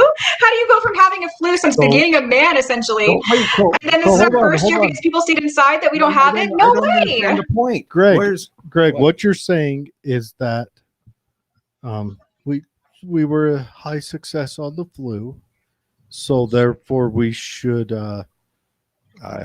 lock ourselves inside all the time. Do you take medicine? Do you take medicine that a doctor prescribes you? I haven't been to a doctor in a very long time, probably 10 years. I mean, but most people do. I don't take anything. Okay. Well, I take nicotine, caffeine, alcohol. I have 3 in my food group. When you go to Walmart, do you wear shoes? Damn shoes. I know. I wear shoes all the time, but I'm ugly. The feet are too. The fact is, though, you couldn't walk into Walmart without shoes. Is there? There's a rule. There's a rule, and it's. I don't think you could make it to Walmart doors without shoes. See, I mean, that's especially during the summer, man. That would be horrible. There is a reason people put on masks. Challenge accepted, Greg. I mean, there is. Okay. So, I mean, it is. Everybody, that's my right. My kid shouldn't wear a mask in a public school where everybody else have to wear a mask because he's my kid. You're teaching that kid not to obey society. But hold on. You want to expect a 10-year-old not to itch his nose and pull the mask down beyond his nose. Your $5,000 fine, which I'd never seen, which might have been quoted. That was the threat that came to my sister. Well, I mean, that's the day she pulled him out. She went down there and said, "This email you guys sent me. That's why I'm removing my child." Okay, and that's a choice. I mean, does she still have that email? Yeah. Let's read that online because that's an interesting. Has anybody heard of anybody getting fined $5,000 because their kid took their mask out? I don't know. I haven't. Me, honestly, I'm an unschooler. I want people. I do not like our prison and indoctrination system that we run on the most impressionable minds we have in this nation. Right. Let's go over this Montessori school that I made up, Dave. Yeah. I'll let Dave read it to to us Because because I don't know if I can see. okay, what All is a Montessori education? For more than a century now, it's not brand new. The child-focused approach that Dr. Maria Montessori, an Italian physician, developed for educating children, has been transforming schools around the globe. I don't know. I've just heard about it a lot. Montessori method fosters rigorous self-motivated growth for children and adolescents in all areas of their development, cognitive, emotional, social, and physical. Wait, go back up. All right. So- I have no clue what it is. Go back down. Go back down. See the highlighted bold text right below. We'll give the main point. AMS uses Not cookies. that. Go down. There's more down. Yes. See that highly bolded text? When a child is given a little leeway, he will at once shout, "I want to do it."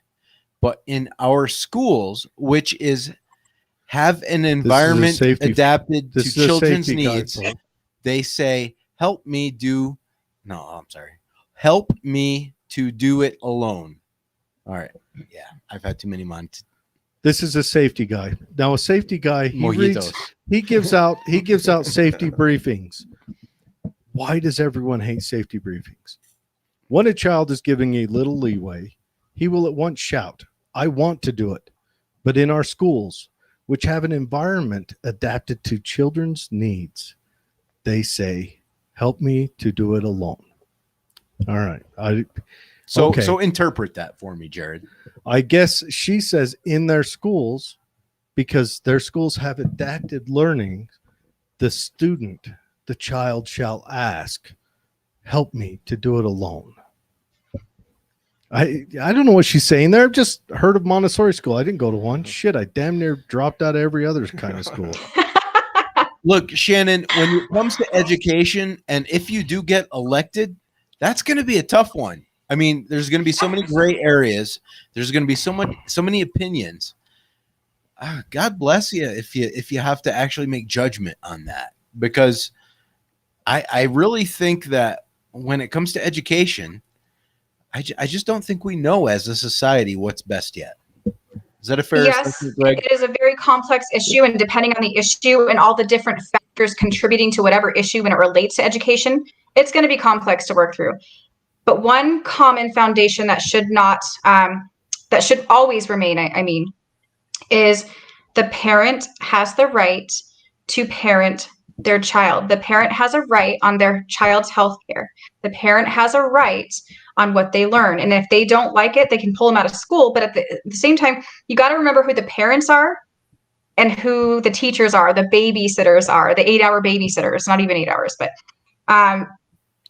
you mean the warden? The what? Guards, wardens, guards. Whatever you want to call them, babysitters. Babysitters for a handful of hours of the day. But the parents have a right over their own children to parent their own children. And that is what should always be consistent throughout whatever issues that are coming up when it relates to education. And I believe above all else, the parents have the right to pass on their own cultural values. Yes, exactly. Jared, you just hit a very important topic, okay? I don't feel like it is the teacher's job to tell them what their opinion is on cultural issues, whether that relates to BLM, whether that relates to sexual preferences, whether that relates to religion, or whatever else. Leave that the heck out of schools. That is up to the parent on how they want to teach their child on those topics. You're teaching math. You're teaching 2 + 2. Well, these days it equals 5 apparently, but you're supposed to be teaching 2 + 2 = 4. You're teaching science. You're teaching black and white, and you're teaching history. You're teaching how to use a paintbrush on a canvas. You're teaching how to use remember the workshops you used to have to go? I hated it. Wood shop. Stupid wood shop or whatever. I'm like, dude, I don't care about cutting the stupid wood with a saw, but I had to go to that. You're teaching basic stuff. You are not teaching how to think religiously or culturally or any other touchy topic that should not be in schools in the first place. Period. So you're not teaching them to think, though. You're teaching them just to follow. I mean, if you don't have any controversy, if a high school student is not allowed to expand his thought and only taught that this plus this equals that, then the education is not there. As the child develops, after they learn math and science and history and art, why can't that child make their own assessment on the facts that they're being taught? Why is it up to the teacher to give them their opinions on it? Why? Based on what you said, Jared, Dad's a full-blown Nazi. He wears swastikas, and he wants his kid to wear a swastika. That's his cultural value. Should he be able to wear that to school? What if he's a communist? Well, no, just should he? Because right now communism's fine. I mean, we've got how many kids have I seen wearing this hammer and sickle? Che Guevara. Should we allow that? Do they allow it in school? Yes. Yeah. Yes. I don't think so. And not just allowed in school, but most of the schools teach that. No, we're not going to go to. You're going to have to show me a school. Sorry, Greg, but I see them walking around in Walmarts all the time. Walmart. Wait. Walmart school, totally different. No, Walmart's is the standard. Okay, sorry, but it is. It really is. I mean, I've sent my kids through the public school. I sent them through charter school. And there was a charter school where they called the teachers by the first name, which I had trouble with. But once the principal, said why, and that it made sense. And it's kind of like that Montessori about encouraging the kids to do things. See, you went to a Montessori, sent your kids to a Montessori school. I kind of did, but and you know what? It was a Hollywood film school. They did a lot of Hollywood film, but he said he wanted to call the teachers by their first name because he didn't want the kids to be intimidated. He wanted, and it was kind of a weird concept for me, but it worked for him. The public school system, bottom line, shouldn't be a place that cultivates opinions when it comes to cultural or religious issues. You're simply just there to learn, right? And learn education. Honestly, learn history and math. That's it. I think schools should be. I think schools should be math. You have to get X amount of credits if you want to do that all your freshman year and then be done. English. Or not just English, but writing, the communication theory, X amount of credits, you're done. And whose version of history are we teaching? That's a good question. I mean, nowadays, that is a great question. History, I honestly don't care. I do think there should be a civics class in there that just teaches you the basis of what our government does and what steps they take. I do too. And I think that class should be, what do you think, a pamphlet, 35 minutes? And then you go work for the mafioso guy out back and learn the truth. But, but honestly, I think school should be 3 hours, 2 years? No. Math and English and that. I mean, you can knock that out. No, you can't. Why do we have to take? You can knock it out because you didn't get it all. Right. Plus, you make up your own word. That's right. I don't know. I mean, whether we think it's 8 hours, 7 hours, 4 hours, the point is the initial root foundational item that even sparked the discussion in the first place wasn't really how long school should be in session. It's what is actually being taught in the schools in there. And we just got to leave everything else out of it. There's no place to have a teacher teach. How pissed would you be, Greg, if your child was being taught by a teacher that you shouldn't believe in God? Here's why Buddhism is accurate. You'd be so mad, probably. It's like, wait. You're assuming I'm not a Buddhist. Okay. What religion you didn't agree with? What about satanic worship? What if they taught the children a satanic worship is the way to go for religious beliefs? Coming from a theocracy state, to say some of my kids' teachers didn't hint toward a heavenly Father. They did. Were you bummed out about it?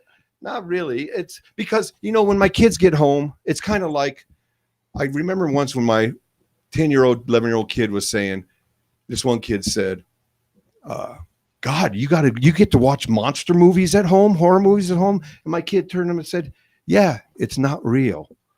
It's because we had discussions at home about what my life is, and that's what I'm saying is, somebody could talk to him about God there, depending on the topic class. There's some classes I would encourage, religion to be talked to. It doesn't have to be I want them to see all visions, all sides of it. But that's not up to schools. That is not the school's place. That is your place as a parent. If you want that for your children, that is your job as a parent to do what you want for your children and parent your parent or parent your child. Open up a kid to different integration, different thought. That's not the education system. The education system is factual. Here's how to do math. Here's how to write and read and you learn your ABCs and 1, 2, 3s. Here's how you be a functional person from a factual standpoint using the education system we're providing you.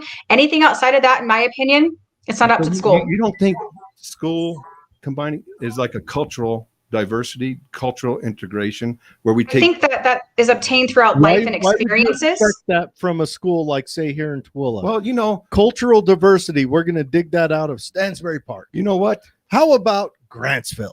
You know, That's where I went to school. when till I they threw was me out going to twice. high school, I would never thought gays would be married. I never thought I'd interact with them. You know what?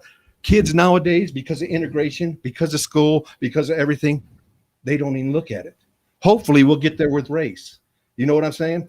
We were I there think- with race before I think we 2020 are came there with along. race. We were so there with race before this Why year you gotta happened. open that up, No, Greg? What? No. Somebody's eyes are white. We're past the hour mark, Greg, bro. Greg, we got to close this down, but I hope we get there with guns. So do I. So do I. Here, I hope you do, because Shannon. I don't want any more red marks on the Shannon, I want to, we got to cut you loose. You have a life. We're Sounds going to good. continue to argue here. Yeah, I've got a few more questions to ask Greg. Feel free to listen or hang out if you want, but we can't keep you. We've kept you 2 hours, but thank you for coming on. I Yeah, like what you got absolutely. going on. I like your opinions. I'm going to keep whittling on you on the drug thing. Don't worry. Hey, I do Okay, that in all I've Republicans. got thick skin. I've got thick skin. So No, thanks, I don't. guys.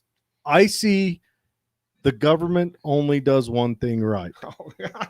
That's it. I thought we could go one show without this. The government, it's going to be different this time. Oh, yeah, no. The government has only one success, and that is to turn gold into poop. And they've been successful at that since the dawn of man and always will be. They've never been successful at anything else. Governments can't control culture. Governments can't control morality.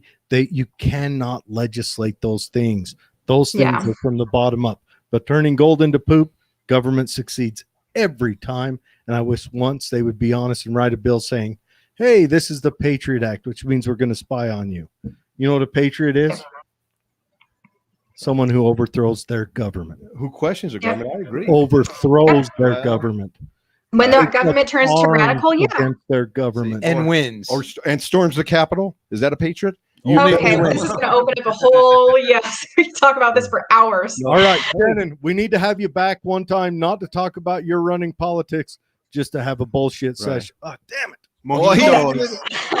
But you need to come on because we're going to get our drink on. You need to come and join us. Get your drink on with us. His wife's going to be making some drink I can't pronounce next time. No, your next time. That sounds great. The time after. And I homebrew beer. We got a plethora. And bring a ride home. Bring your candle. Hey, that sounds great to me. I'm I'll gonna let you guys finish up, and then I will hop off here. Great talking to you guys. Greg, nice meeting you. And thanks, Dave and Jared, for having me. Great conversation. There's lots more to cover, but have a great evening, guys. And thanks again. I appreciate it. Have a good night. Thanks for coming on, Shannon. Yeah. You too. All right. So, Greg. Where'd you find her? Well, I met her at a rally. At a gun rally. Was it? Gun rally, nonetheless. Well, no, yeah. I'm gonna go to one of her rallies. Kinda. All right. So this show's going long. Obviously, I'm going to probably cut this show twice and put up a smaller version and bigger version. But this is a show for truckers. You know, they're on the you're road. damn right. This is a show for truckers. They get to listen to it. Too, for truckers. All right. So I got a question for you, Greg. Joe Biden came out and said some stuff, and I want to know what your thoughts are on what he said, just off the hip. Okay. And he said this recently. You're not going to say anything about 1983 where he said something. It was back in the 40s. Oh, yeah. Enough rogue gun dealers feel like they can get away with selling guns to people who aren't legally allowed to own them. And I might add. Now I got it. Okay, you got to read between the lines with dementia. Dementia is a bastard. It is hard to understand. He sways. He doesn't remember what he's talking about. He's a stutterer all his life. Maybe this is not stuttering. This is forgetting sentences. Maybe the guy who's plugging into that teleprompter, maybe he's got Tourette's. I don't know, but Or the Second Amendment from the day it was passed limited the type of people who could own a gun. what type of weapon you could own. Really? You couldn't buy a cannon. Those who say the blood of patriots, and all this stuff about how we're going to have to move against the government. Well, the tree of liberty is not water with the blood of patriots. What's happened is that there never been, if you want to think you need to have weapons to take on the government, you need F-15s and maybe some nuclear weapons. This is a doctor. No, hold on. Point Pause is, right there. there's Pause no right reason- there. This is doctor. No, Pause this is right not there. doctored. This is his speech. I can now own F-15s and nuclear weapons. I like Joe Biden. This is coming. This is not doctored. This No. is his speech. I'm going to go home and watch the same speech. Okay, go I'm ahead. going to go home Should and we buy a look nuclear for- weapon. Should we look for it on amongst other sites? Is there a preferred site? Listen, the guy has a busy day. After coming from Okay. we had before, the guy who couldn't write a sentence. Biden is a genius. If you're going to talk about hey, let's talk about the way we got the compromise and how infrastructure is going to go through. All right. Anyhow, he's got people compromising something. Yeah, we had 4 fantastic. years where you could have the infrastructure He's go through, and it hasn't gone through. It's going to go through my now. hero. All right. Here's what scares me. You guys ready? One, he pretty much just said, He said I could have a nuclear weapon and an God, I love the way you read it. F-15. Because you know what he told me? He said, your government owns you. Period. You can't fight it. If I say it, you can't go against it. I could come out with a law tomorrow that says something radical, and you've got to eat that. Damn, that's totally not what I heard. I heard I could own it. I have to have a nuclear weapon and an F-15. Dude, so I I can fight agree. them. I honestly think I should get 2 F-15s because I'm going to crash the first one. I I'll might get own the better. Russian version just so I can. What's be a that new one? rebel. The MiG-34, I think, is the new one. That's the new system. It has the new MiG has its tailpipe. What do you call it? Its cat butthole. Whatever you call it, it turns so the craft can really just expose itself on a hard turn. Imagine piloting that. Your blood rushes to. You could specifically send all your blood to your pinky toe if you wanted to. You would die. But I'd be happy with an older F-15. you want to be honest? I'm poor. I'd be happy with a Fokker triplane. But I don't anyways, but no, that scares me that a president comes out and says stuff like that. He essentially came out and said, "We own you." Now, I think a couple groups would beg to differ. I think the Viet Cong might beg to differ. What do you mean by that? Well, that a group of people with small arms can't hold off a modern army. Well, I believe the Jared. Taliban might beg to differ. I'm going to state that the only reason why we didn't beat the Viet Cong I is think- because of politics. I think I don't. I honestly don't think so. I think I we could have think- kicked their ass. I think the Taliban could beg to differ twice because you know how horrible we've been in Afghanistan. Go read how communist Russia was in Afghanistan, and they beat them too. I think that a populace with arms is I think 3% could probably handle it. I don't understand what you're saying. Explain it to me.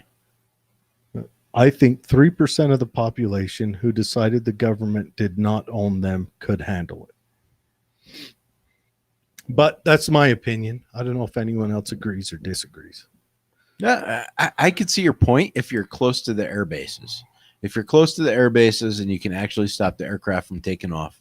Yeah. Oh, I think you'd be better off being close to the fuel, to the refineries, or to the farms, or to the electric plants, the weak spots. I think the air bases are, yes, they are manned by Air Force security personnel, which almost joined the military, but So the places outside of that, I think, are a little bit better to be close to.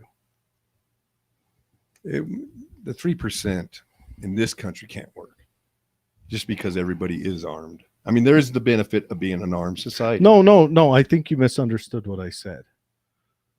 That if a government went tyrannical, Yeah, you're right. I think in this country, 3% could work. In other countries that are unarmed, it would Like take South Africa, it was like 10%. It would take control. substantially more to Right.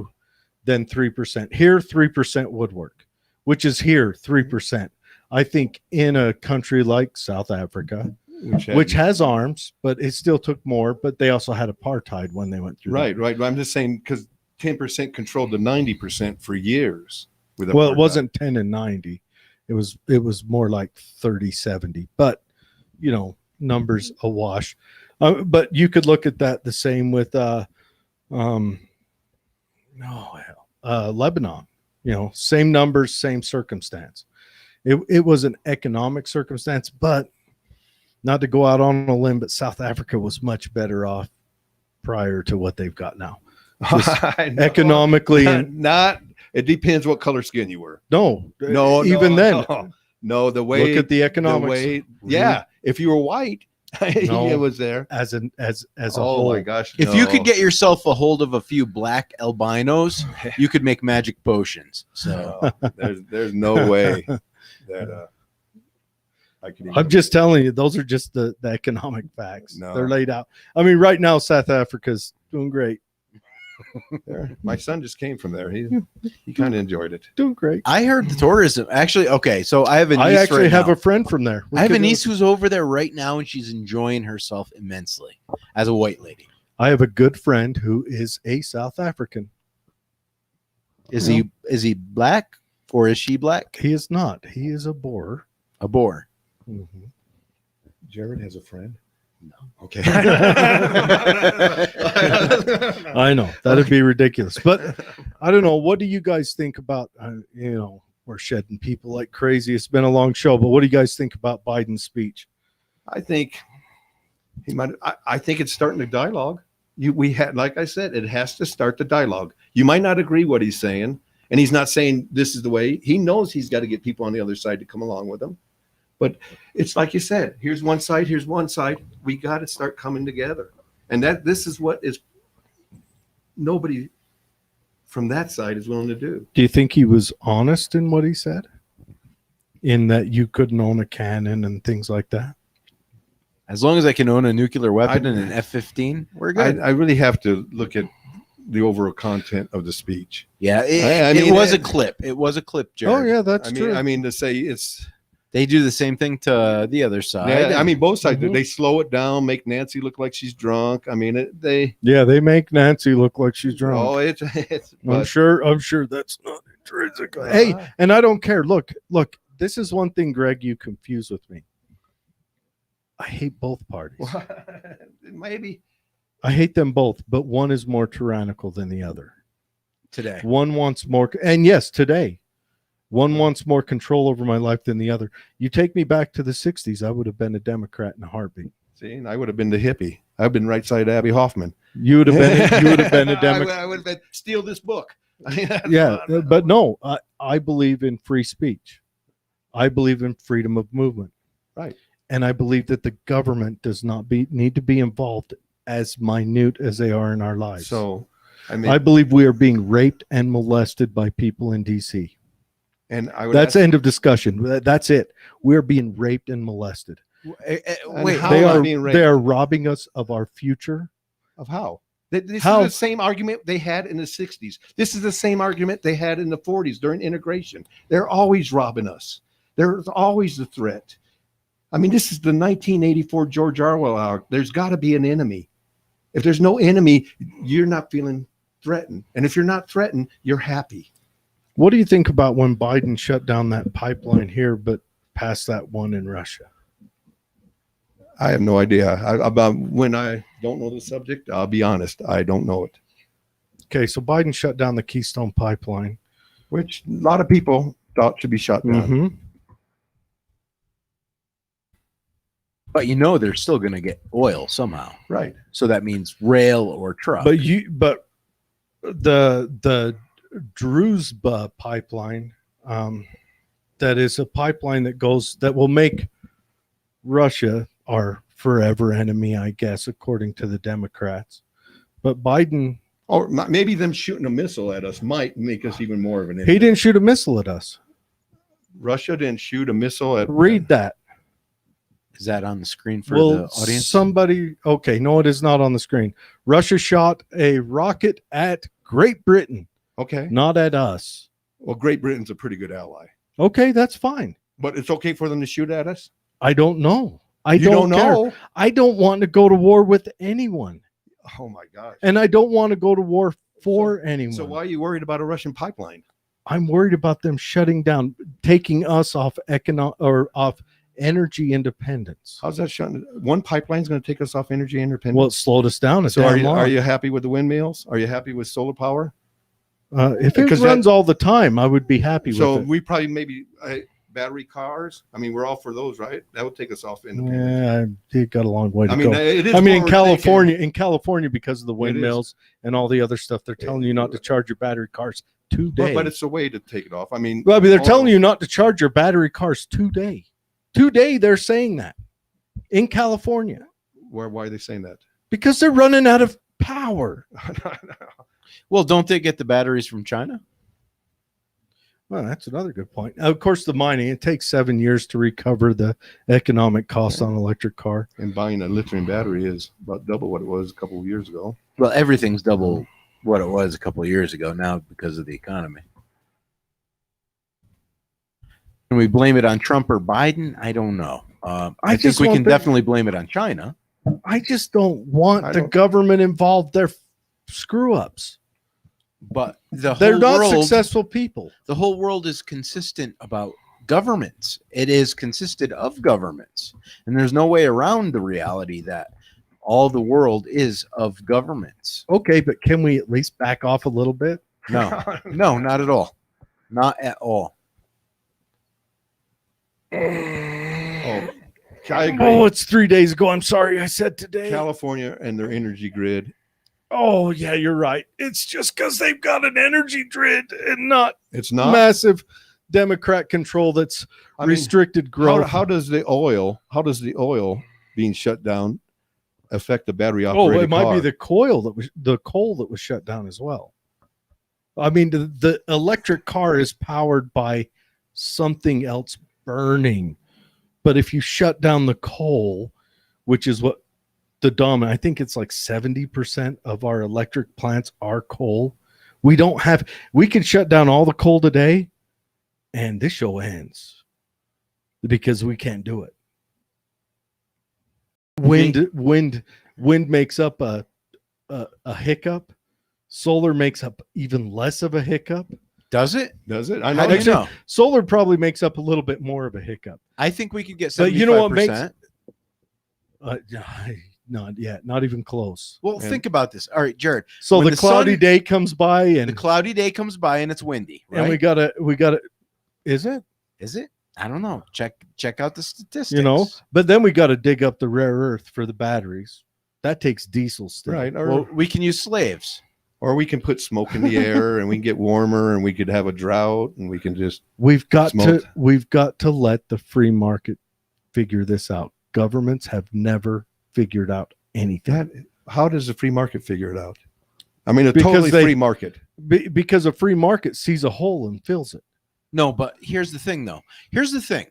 Republicans in some XYZ state say that we are sponsored by fuel companies and we want to shut down the ability for companies to put solar panels on the rooftops of residential Ooh. housing, right? So So- like say a Republican got in there and the coal industry put him in charge, right? The coal industry backed Like him. the last guy. He's their man. And so he shut down solar companies. Would that be cool? That'd be all right. Well, the last guy tried to shut down the windmill, remember? Because he has this theory about how the windmills make people go crazy. I don't remember that. I No, remember him I didn't- saying something about birds. That's called shadow flicker, I right? remember him right. saying something about killing birds. Yeah. no, But I have been at the base of a windmill. okay. It's Pretty loud, or it's pretty good at killing Yeah. birds. But then again, so is a ceiling Right. fan in a warehouse where I work. It's a bird slaying machine. But I like the idea of letting the free market do its thing. But here's the thing. The thing about the thing is Republicans versus Democrats. Each side has its sponsors. That's a good The point. sponsors have their they're incentives, and the incentives don't always align with the free market. So here we have a gun in the room scenario where if you can get your hands on the gun in the room, you can tell the other person how it's going to work. I think we can both agree on that, right? And in a free market, you don't have a gun in the room, and it's just the way it is. People are going to do what they're going to do, and there's going to be mistakes made along the way. But in the end, the long term, not the short term, but the long, I'm going to agree with all of you saying negative things about the short term. But in the long term, eventually the free market will prevail with the best analysis of what kind of scenario can occur and what kind of results we can achieve. So with the free market now, gas would be what, about $10 a gallon? If we went free without regulation. What if we wouldn't even have I don't gas? think so, because I think we had more free market under Trump in the energy industry than Biden, and it was cheaper then. How in 180 days? He's not even been in there 180 days. Well, he Has shut Biden- down the Keystone pipeline within 6 hours. And was that really pumping full capacity when he shut it down? I don't think it was. I don't think it was either. It was not pumping a It was drop. like- It was yeah. said to be pumping in 6 months. So- It wasn't even built. That's Yeah, what I mean. no, it was said to be pumping, but But so They that really can had raise- no influence. do you think they can raise prices upon projected availability? I don't think they do. Do not- you not think on the market. supply and demand are separate than each other? I do. You don't think supply and demand equal each other? Like in the housing market. Right. Do you think they What I'm coincide? saying is, though, there was no more supply because there was no oil coming through that pipeline. But there was a projected supply. But that was wouldn't lower shut the off. price now. Have you know when you play the future markets? I mean, you're buying stuff now. Actually, it was the future markets. It was the future markets that made the adjustment, that always make your pricing adjustments at the fuel I pump. mean, But they had expected to have this it wouldn't influx of oil to the refineries down in the Gulf. And none of that oil was even sent here to the US. That was sent down to the Gulf to either be refined or shipped overseas to get refined. But because of that, it adjusted the oil. Oil's on a world market. You recognize that, right? right. I mean, part of the It's reason on a world market. But by that shutting it down, because the Right. oil's still going to get there, but instead of it having that relatively cheap pipeline travel down to Louisiana, now it's got a more expensive travel out to, I believe now it's going west, and then it's getting on a ship and going down around the Horn and over to, I think they plan on refining it in the Middle East, but I believe that is why the oil price jumped, because the projected availability of that has that added And- cost into it. and OPEC has cut. oil to about- Yes, we can blame OPEC. Well, OPEC OPEC is flood gonna- it with Trump. They did flood it. That's part of the reason it OPEC went down. OPEC is going to make its money, period, like any corporation. You can tax a corporation. I don't care. The corporation never pays that tax. That tax is always Okay. paid by But you the employee or the customer. That is it. What I'm saying. End of discussion. what I'm There's saying- no corporation that there's can no even end of legally discussion. take a hit. If you want a discussion, I'm discussing. I'm not a fucking kid that just no end of discussion. Will you give me some? What I'm saying is Oh, actually, I'm gonna go for some a beer. projection. Go for beer. A projection of the Keystone pipeline did not lower the gas price now. It was the flooding of OPEC oil. Well, hold on, Greg. I think it was a mix of both. Was the Keystone I mean, the Keystone pipeline wasn't allowed to exist, right? I mean, It was. I mean, there's let's face it. There was It so should never so been much started. litigation. right. There was so much litigation involved with the Keystone pipeline that you couldn't really build it. So, there's people that are special, and those special people have special pockets that go to special representatives that we don't have access to in that special way. And they're just more special than us. And you just have to admit that there are people more special than us, and we are on the lower tier of those peoples. And we are the plebs. Do you guys know what DEF is? In diesel Death Engine. You can't hear. in diesel operations. what smells like pee. Yeah, it's urea. Okay. It's meant to capture And it's- carbon. No, wait. You just associated the word deaf to piss. So how do you piss on the deaf? It's DEF, Explain this right? to me. It's Yeah, DEF. it's DEF.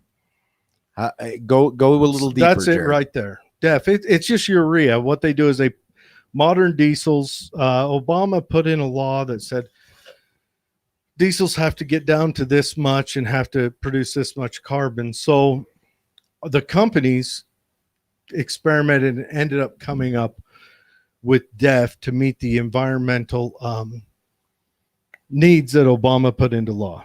And I'm not saying Obama's bad for this. Also, what they did is they made diesels a lot more efficient, but they added this DEF.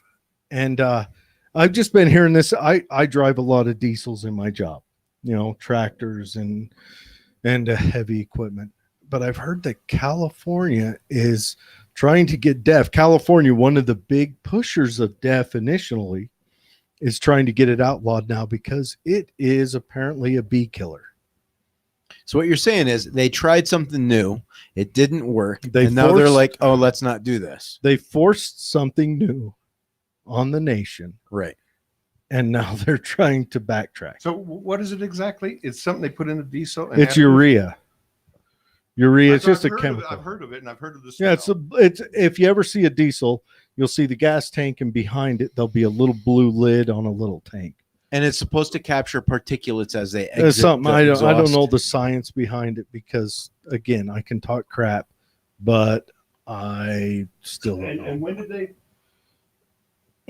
DEF started showing up, I believe, about 2014. So But it was made mandatory. But along with that, the diesel industry that produces diesel engines started making their engines more efficient at the same time. So a lot of guys that bought these trucks, so like modern trucks, if you go buy a Duramax right now or a Power Stroke, it will have to take DEF. And it smells like piss because it's urea. Urea, we use urea in paints. We use urea in a lot of stuff. It's I guess a bonder or something. I don't know.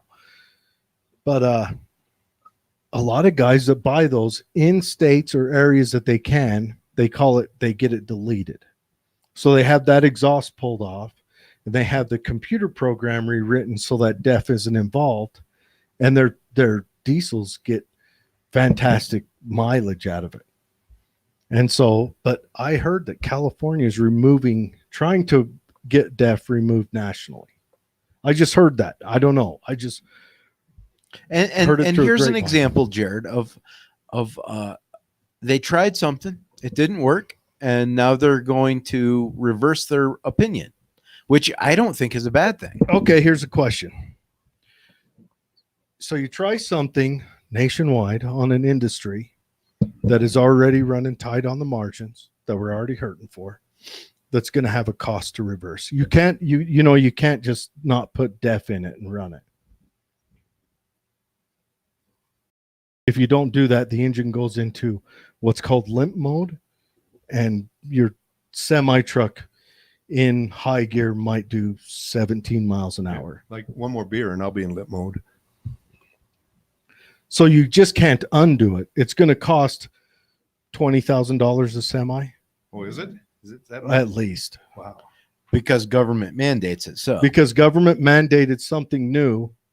Instead of saying, let's petri dish this, let's let one state demand this of just not their over the road truckers, just their local haulers, and let's see what it does. look, someone has to go up and over the trench to try something, and it doesn't result good you don't in every send- scenario. You don't send the whole army up and over the trench all. No, does the No, DEF work? the United States did. I never put any DEF in my Imagine car. this is in diesels and this is in semi trucks. Yeah, it's not. Imagine if if our trucking got shut down for 2 weeks. Imagine that nationwide. Yeah, that would be horrible. You think that might be apocalyptic looking? We run on a 3-day supply. Yeah, we got 3 days. So what Jared is referring to is the 3-day scenario is we've all got enough to Our live stores. Our have- stores, our existence, we have enough to live for 3 days before our batteries run out, basically. before we're out of food. Out of food, out of water, out of everything. 3 days. Now imagine if our semis got shut down, because that's what delivers that 3-day supply. Now, it was only California that required the DEF. No, the United States required the DEF. California wants to outlaw it now. So, but the DEF works. It's just it's killing bees. Yes. Right? Okay. But bees are Our bees are critical. I agree. very critical in our environment. But it's not 2 week critical. It's something we can figure out within a larger span of time, We hope so. I think. We We'll hope- find out. Either way, I mean, they've only made movies about bees dying and then it kills humanity. Right. So Are there zombies involved? that's the leftist. As That's long as that's the left environment that makes all those movies. Yeah. Oh, okay. A movie was made in Hollywood about it. about the bees. Yeah, so it obviously was leftist. Oh, yeah. The bees know. The bees. No. I thought it was the cell phones killing them, but Well, Yeah, look, that's you know, what they said before. I don't know what's killing the bees. I have friends who have yeah. large, substantial bee farms. We're And are they talking dying? 300 hives.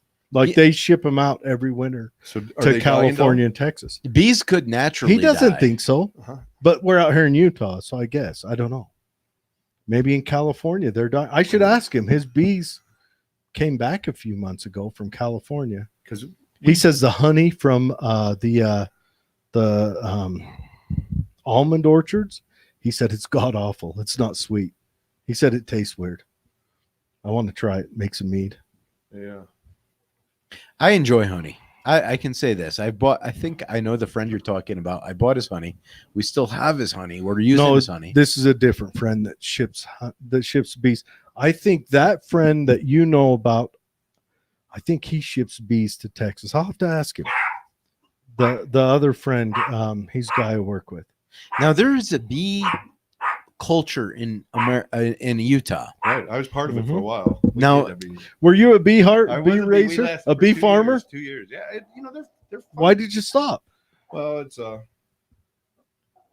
He a said culture. it's not very expensive. it's not, but It takes work. Yeah, it takes work, and then But it has taken this guy from yeah. being high strung, angry, Yeah. and he is. Will you open that door?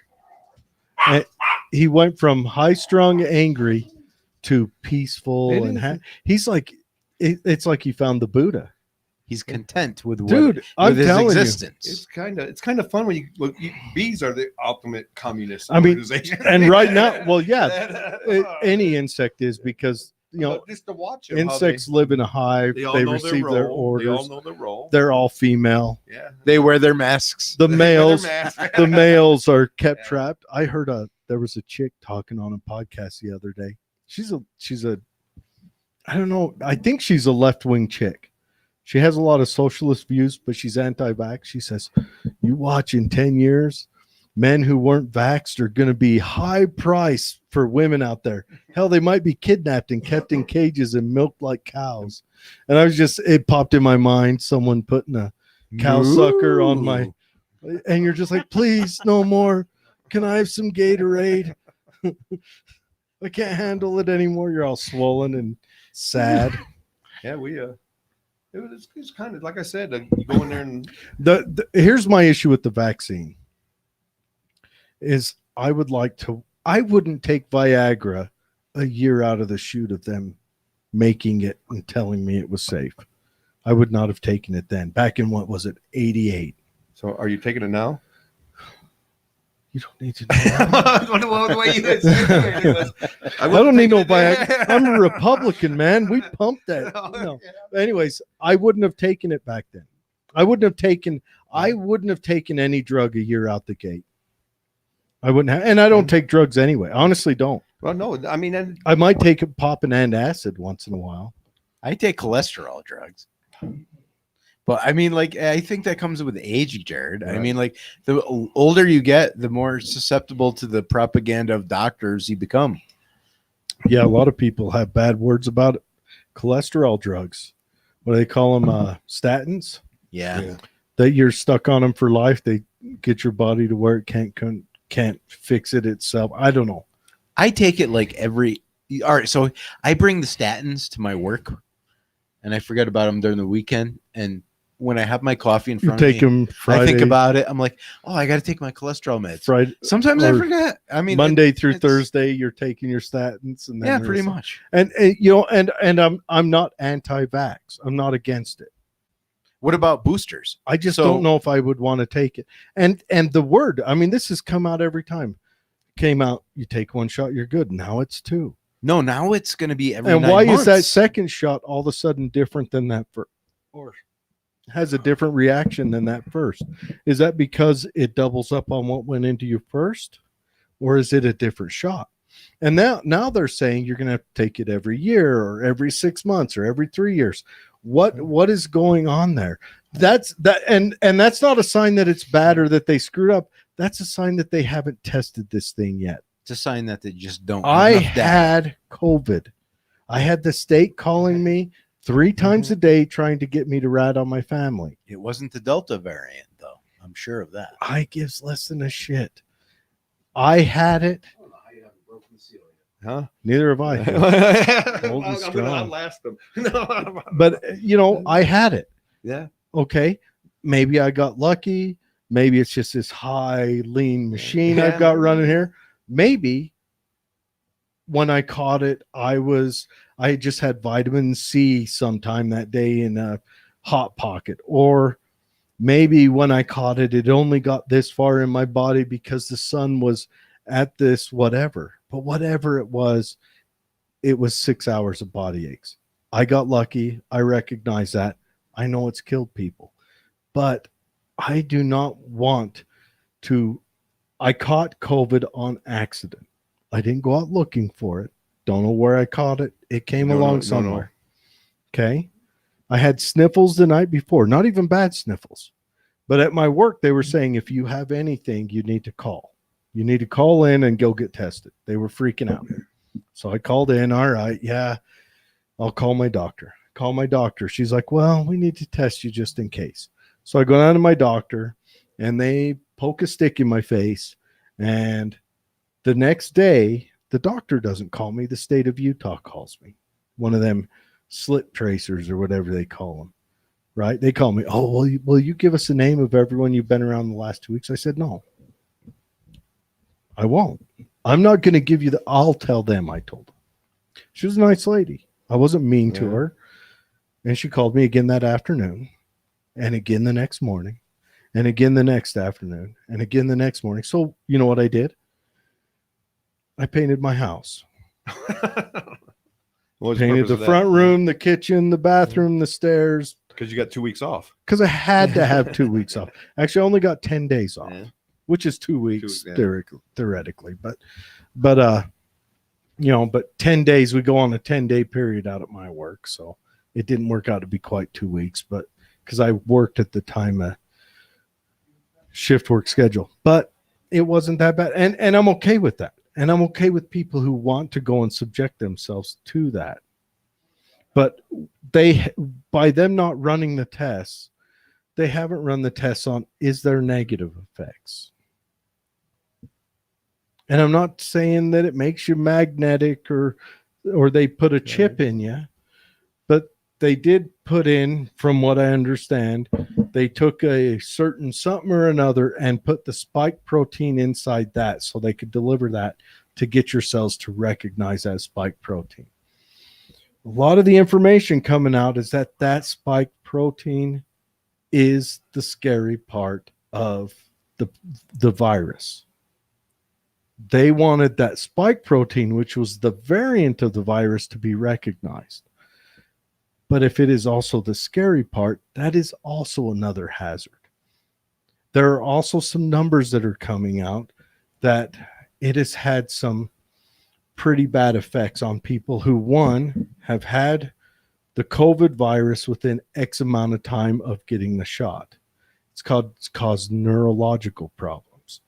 I can't verify this. This is all just stuff I've heard. I've heard that it raised the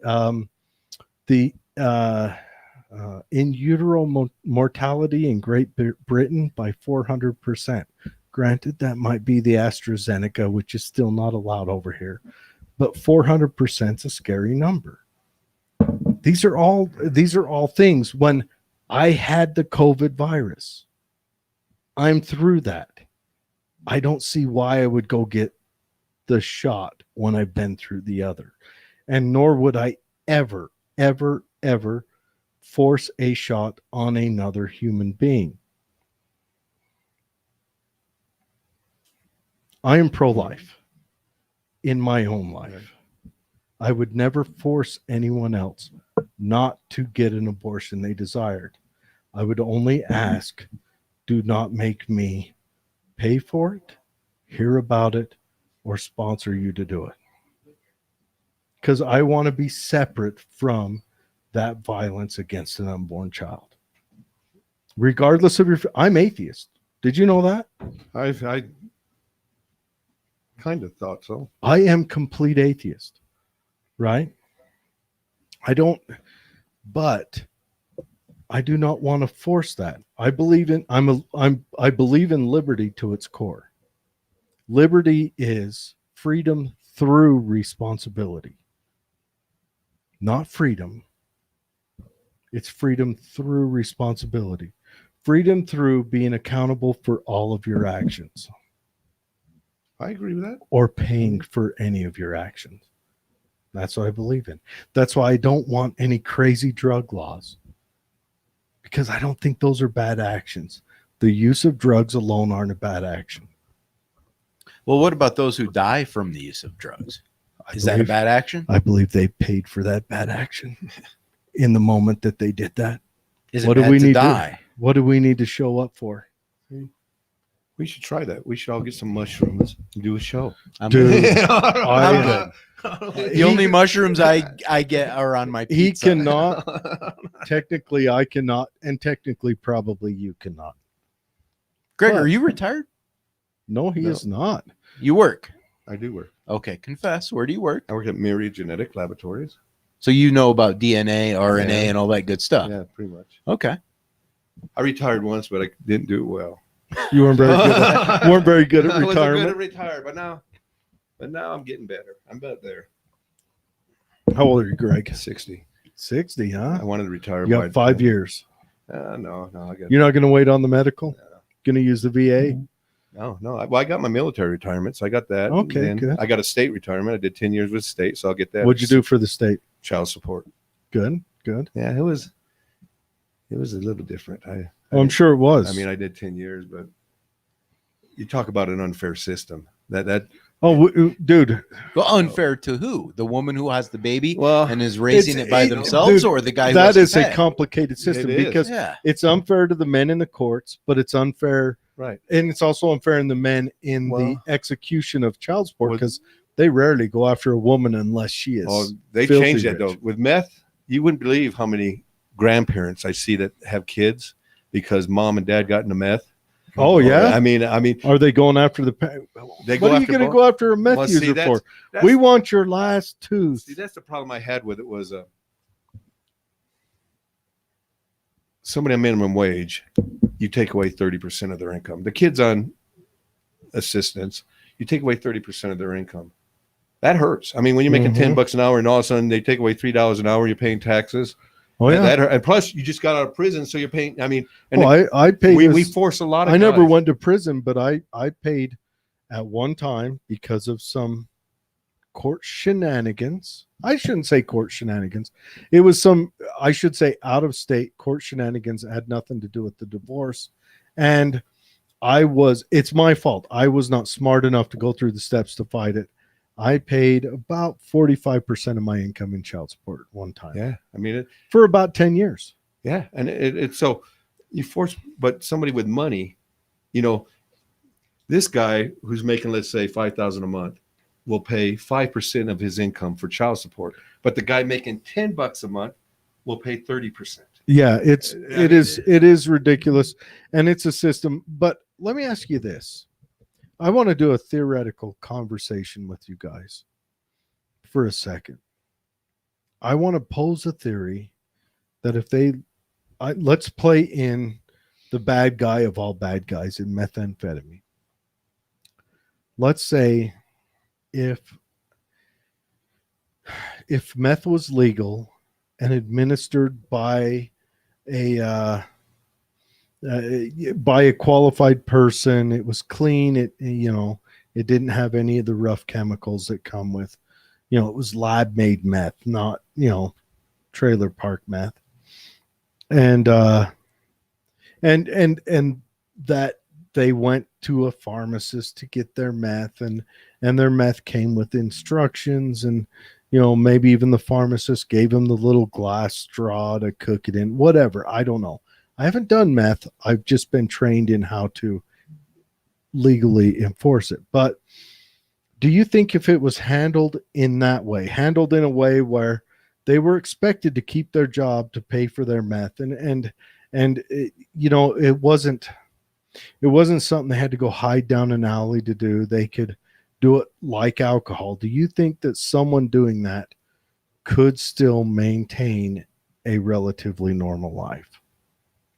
I took diet pills to pass my military PT test a couple of years ago.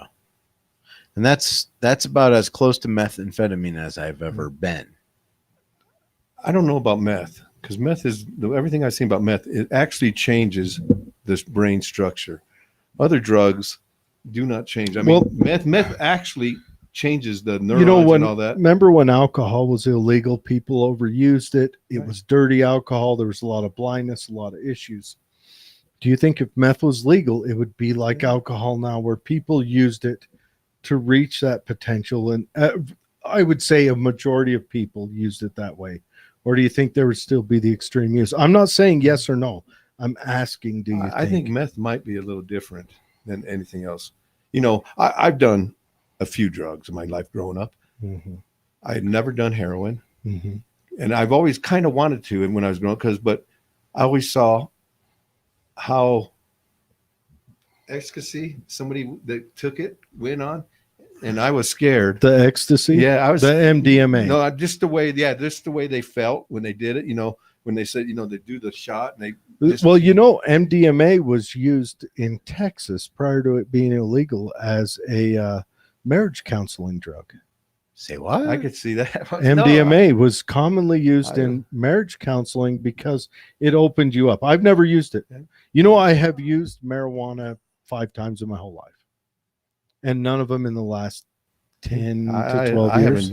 I've only drank for the last 20 years. But that was when I was young. Most of my use was in the military, as with most people who've been in the military, most of their experience with drugs and alcohol. I guarantee I've drank more in the military in that 4 years than I did in all other years. But I'm just wondering, and maybe if someone's listening and they're familiar with methamphetamine, they could tell me, could someone perform a functioning life with meth being a part of it? And I don't know. See, in child support, we get these pictures of their driver's license and when they got booked.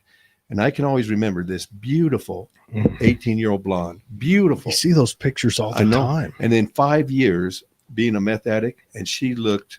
They look like someone put a skin bag on a skull. The thing. The cheeks, when the cheeks are hanging, right. That's the scariest thing. You see the cheeks look like they're flaps and folds. I don't know. It's a. But I don't know. That's a question I have. I question that with heroin as well. But I went to meth because that's the most extreme. Because I do believe the war on drugs has failed. We have shown over the last, since 1974, when it was really initiated, it was ramped up. Ramped up every administration behind that. I think it was 72. It was first initiated by Nixon. But it was always ramped up. It was kind of written into law back in, who was it? It was 1920. So, a long time ago. I'd have to think. I'd have to run through my presidents in my brain, and I'm a little soldered in. Before you were born. Yeah. I mean, it wasn't William Harrison, my favorite president. He is my favorite president, hands down. Yeah. You know why? How many days? I don't even know who the guy was. He's the one. He's the longest speech. He's the one who gave that long speech on his inauguration, caught pneumonia, and died 34 days after he became president.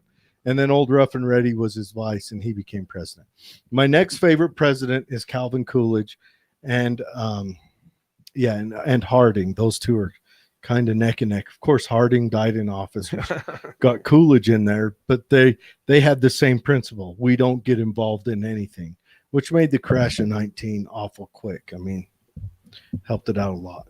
Just maybe it's just an opinion, or maybe it's for real. I don't know, but I like Harrison the best. He's my favorite. Matter of fact, I should get a picture of him. Yeah. William Harrison. Wall space is limited, so I'd say just forego that. I'll get Dave a T-shirt with his face on it. Dave have to wear it every time. Sure, it'll become gamey. But anyways, I'm just wondering. So if anyone out there has experience, I know a few people in my life who have had experience with that. I want to know, can a functioning life be had? Well, okay, we should throw it out there to ex-addicts. Though sometimes they're the most evangelical, but can a functioning life be had with X, Y, or Z? Obviously, marijuana, lots of people have functioning lives with marijuana being a part of it. Alcohol, probably even cocaine. I mean, our money industry runs on cocaine. There's functional heroin addicts. I mean, and I'm sure there are. I mean, well, have you heard of Dr. Hart, Professor Hart, Dr. Hart? He's out of Cambridge or Columbia, whatever. He does a little bit of heroin every day, and he's a big proponent of drugs. He uses them in the minuscule amounts, but he's a professor of drugs and drugs effects on the humans at one of our Ivy League schools today. Here's the thing, though, Jared. Like you said, these drugs are not administered through a CVS pharmacy. That's a good point. These drugs are administered through the streets, so you really don't know the purity. You don't know the content. So one day, Mr. Professor is gonna probably have one of those Walmart specials where he just has a really hard time digesting it and dies. So unless you can really know what you're ingesting, I really don't think there's any safe way to do drugs.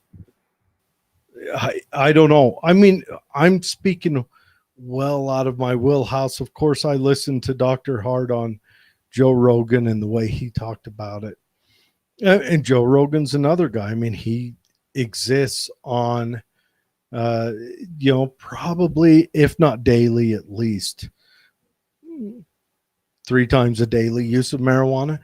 No, and he microdose. I mean, and he does microdose once in a while. He does take Octobers off. He does a sober October where he's clean. He lives clean of marijuana, lives clean of alcohol, probably sugar and all that other stuff, which I think would be, to think of that, it's called Ramadan. Well, okay, so he goes through, I would say Southern California Ramadan, but now he's in Austin, Texas. Another loss to California. California is losing big. What is it going to look like in 10 years if these bigger cities go the way of Detroit? So I sat next to a guy. Listen. I sat next to a guy in California, from California, when I was on my way to Fort Leonard Wood, and I asked him, if everyone's leaving California to come live out in Colorado and Utah and all these other peripheral states, who's buying your property to finance your capacity to move out here? And he said, the Chinese. Yeah, I've heard Chinese and those mutual fund market people, they're buying the houses for on average 20% above asking price. That's a scary thought.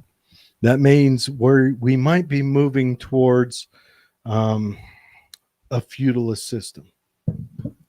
How do you connect feudalism to the Chinese buying market, to the lack of property ownership? I don't get it. Where only a few own. Yeah, feudalism is where you belong to someone. You're Chinese you're not a families. slave. Sure, Chinese, whoever. But say the Chinese buy up a whole block where there's no more property ownership in the U.S. But multiple Chinese families, not just one Chinese person. Okay, but do we know if it's multiple Chinese families or just the few wealthy are buying up whole neighborhoods? I would imagine because it's- there's BlackRock Financial is the big financial group that's buying up whole neighborhoods. Oh, is it? Like if I put my house up for sale, they're saying BlackRock would come and say, okay, you're asking, X, and we'll give you this, and it'll be 20% above my asking price just to get me to sell it. So what's going on there? That's just a rumor I've heard. I haven't talked to anyone, but that's a rumor I've heard.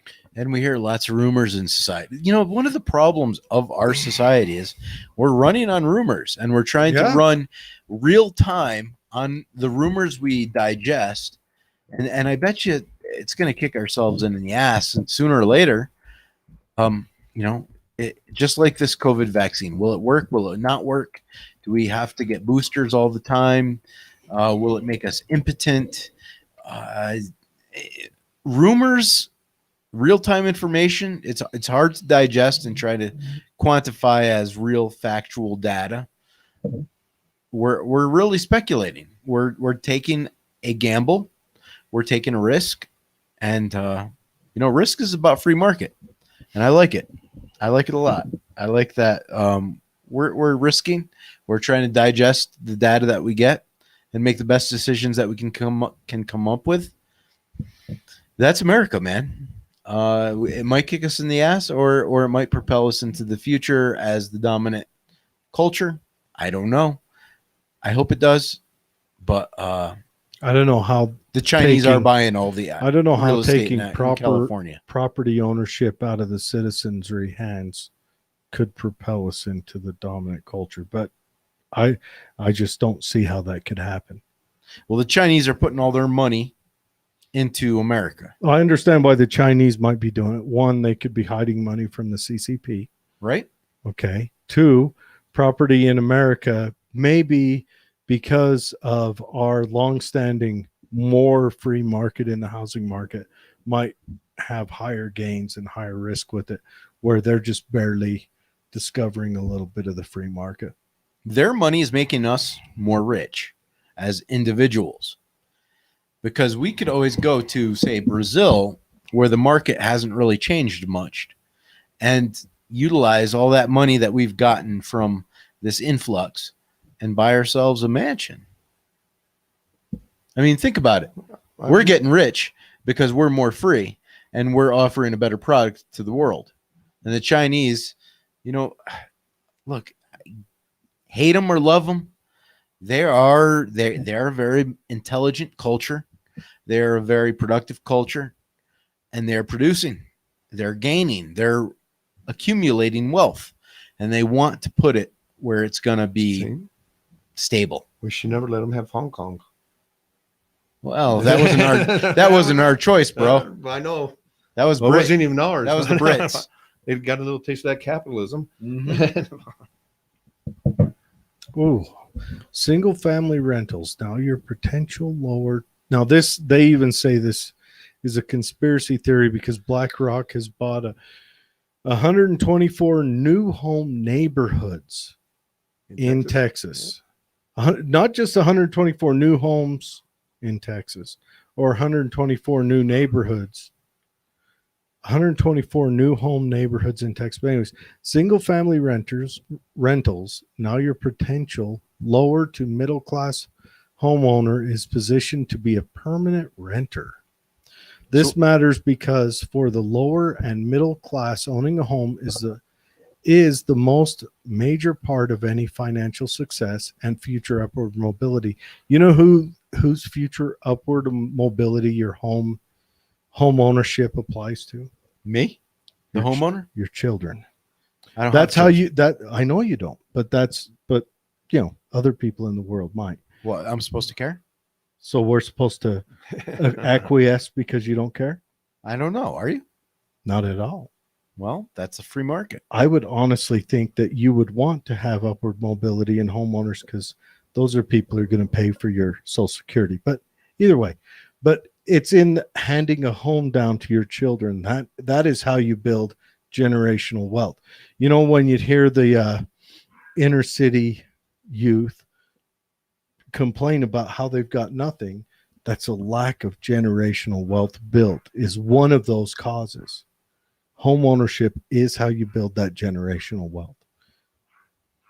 I agree. I mean, there's no doubt about it. So that might be scary if they are doing that. Do I believe we should go in and stop them? Whatever. I don't know. I don't know what the answer is, but I think backsliding towards an era of pseudo feudalism is scary to me. Can you explain that just a little bit more? Feudalism? No, this backslide into feudalism. You know what feudalism is, right? Yeah, and Okay. and I don't think that So that let's say- applies to Americans. Let's say but- the lack of property ownership. Let's say that big financial firms buy all the homes that come up for sale over the next 10 years. Let's say they chew up 35% of the private home ownership market, which means that they just grab those and hold those and rent them. Right? Okay. So that eliminates 35% of the buying market out. Now, the market has restrictions. Some are governmental, some are environmental, some are just local restrictions, right? But if 35% of them are restricted, that takes 35% of the people out of that market for home ownership. So that kills generational wealth building in a nation. It's kind of like now. I mean, I don't see how any starting family can Oh, it's own a home in scary shit. Twilla. I don't. Scary shit. I mean, it is. It's Not just Tooele. I mean, Idaho, anywhere that has an influx of people. And Utah's number one on recovery in the nation right now. but Number one on economic growth in the nation. And our homes are, and that may be because of water. I mean, water definitely restricts in Utah how much building we have.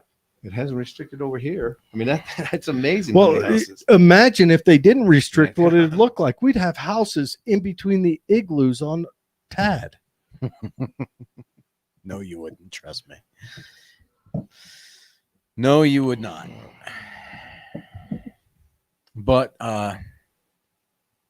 geez, water is such a big deal here in Utah. It will be the biological factor that trumps all the government regulations and ideas that our councils want to put forward. We are going to have a serious water shortage in the future. I have a severe hope that the government's overreaction in some of the other states causes a lot of reflection in the future, and the government says, whoa, we did a lot of economic damage. I mean, all projections are that they took us back 10 years economically as a nation. All I know is back in the 80s. All that progress we made 10 years For what? For the. for COVID, for the shutdowns of small business. I don't think it's going to be that bad. I think we'll we're recover faster. recovering. Yeah. I mean, the market's recovered.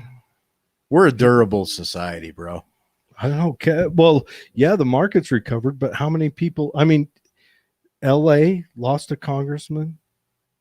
New York lost a congressman. That's not a bad thing. I mean, No, but that's because, the reason why you're not seeing this disparity because of that is because people who lost their small business packed up all their stuff and left. Now they're leaving behind what's going to be an infrastructure of a failed city. and that's part of capitalism. It is. But the shutdowns that caused it was not. No, but government is, in theory, part of modern day capitalism because we can't get rid of it. And because people aren't Dude, accepting Bitcoin. You would and blaspheme in crypto. this house of the Lord. Governments are not a part of capitalism, not in any aspect.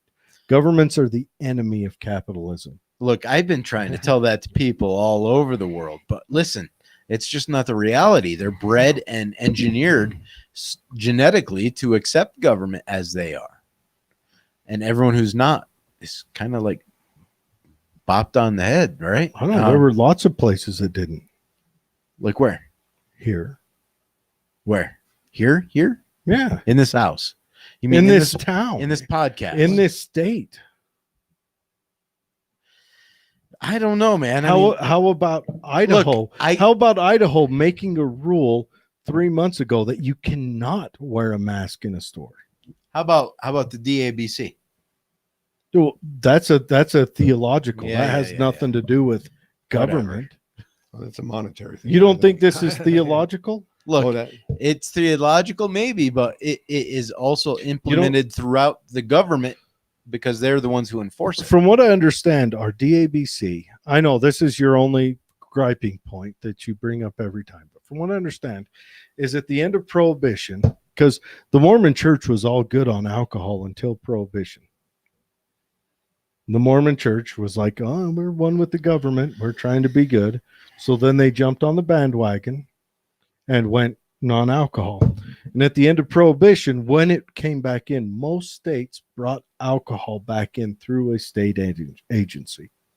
So it was kind of a Prohibition holdover. And Utah just kind of kept that agency because Utah didn't have the upswell to go against it. And the reason it's still around is because it seems like the majority of Utahns don't care. Okay, look, I'm trying to relate to the audience, Jared, but if you really want to dive a little deeper, read the second word on this ingredients menu. High fructose corn syrup. Okay. What other fucking country in the world would have that as the second ingredient? None. Exactly. You want to know Not why? a one. Why do we have that as the second and ingredient? you're scared to get a shot? I mean, Because communism. Oh. Communism is the reason that we have that as the second ingredient. Oh, I don't think communism. I think corporatism. Call it what you want. I just like to call it communism and lump it all into one sum. Communism is the government ownership of the means of production. Okay, and government ownership in the terms of like you have this committee and people have to come to you and beg for a certificate to import sugar. No, I agree. Anyway, so tonight we got to shut this down. We're going on 3 hours. Poor Greg. Greg's got to get home. Him and his wife are going to make another baby tonight. Right. Foreplay. All's good. All's good. She's looking good. Yeah. Your wife is a lovely lady. I should have invited her onto the show and left you at home. I bet she's a better driver too. And she's Anyways. more radical. So we had my brother's homemade wine. It was a mixed berry wine, Alabaster brewery or Alabaster alcohol. It was a Whatever. berry wine. But it was Whatever pretty you got good. at It the was grocery nice store. and light. We left some behind for Dave's wife to try out. Also, we did some salt flat spirits. Parabolica light rum. Is that what that is? Yes. Right now, I've been going on a straight run. I'm only using alcohol produced here in the great state of Utah. And it is great. Oh. This is a good Yeah, rum. that's a good. They make good bourbon. That's what I like. Their That is a good rum. Last week when I had the Bloody Marys, it was 5 Wives. It was a potato vodka. Very smooth vodka. I'll tell you what, I had never had a potato vodka before, and for some reason it's just a little bit smoother and a little bit sweeter. What do they usually make it out of? I thought all vodka was. Well, okay. If it says vodka, it's made out of usually corn mash or whatever. If it says potato vodka, it's made out of potatoes. And if they make it out of potatoes, they will tell you. I'm gonna try. Dude, it is like a vegan. Is it? That son of a bitch will walk up to you at the urinal and try to pee in the same goddamn urinal as you to tell you. A vegan, a person who got the vaccine, whatever. Potato. Okay. It was good. But yeah, potato vodka is interesting. So whether you're in Utah or somewhere else, if you do have to go to a liquor store or you get a bite publicly, buy local. You know, this Salt Flats, good stuff. I bought another bottle of Dented Brick or something. It's out of Salt Lake as well.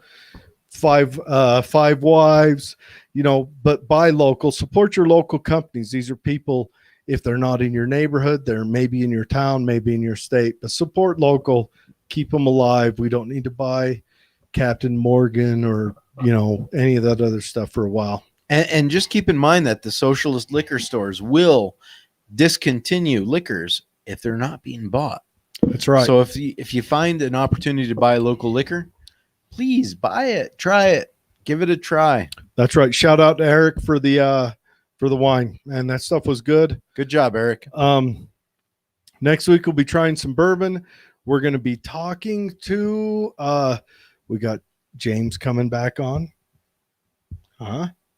That's going to be a fun show for you. Yeah. You got something to say to James? Yeah. It should be fun. And Shell. So we've got kind of the leadership of the Utah Blexit movement coming in. And I'm hoping to get John back on too. I know we can't get James and John. I refriended John. I want to throw this out there. John seems to have had, I don't know if it's because of his, he had some money stolen from the government, but he seemed to have gone a little radical again. I'm trying to reach out to John. I want to talk to John. I'm hoping we haven't lost John. I hope James hasn't lost John. That's a tragedy to see two brothers hating each other over politics. I mean, granted, you know, they real brothers. Yeah. Oh, okay. I hate to see them hate over that. And the world eye is on them too. When we had John on, he was very amenable, right? He didn't have any contradictory to our ideals, you know. Granted, some of his actions contradicted, but what he said out of his mouth was he was very agreeable. Well, I think you'd probably be surprised how much you agree with the fact that, like for example, Antifa, fascist. Yeah, I'm against anti-fascism. I don't like fascism. Fascism is total government control. I don't like any government control, to be honest. Communism is government ownership. They both eat penis. I've got a real dude. I did pretty good on the cursing tonight. Huh? Yeah, you guys got to throw it down. I did pretty good. 10 points. But you know, I don't like government control because again, governments turn everything they touch into poop. Where's a government success? I call the whole thing a success.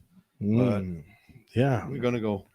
I Define success, I guess. I mean, right? it's Might have they write down a goal and say, in this long, our goal will be achieved. If I didn't think the government was success, me putting on a uniform for 20 years would be null and void. I mean, there's a reason I believed it. You know what I'm saying? You know what? I almost separate the military from the government, but did you know that when we had a volunteer military, we never lost, except for 1812. Volunteer military. Yes. But when we went with the full military, end of World War II. Did we lose in Afghanistan from your point of view? Vietnam? Oh, definitely Vietnam.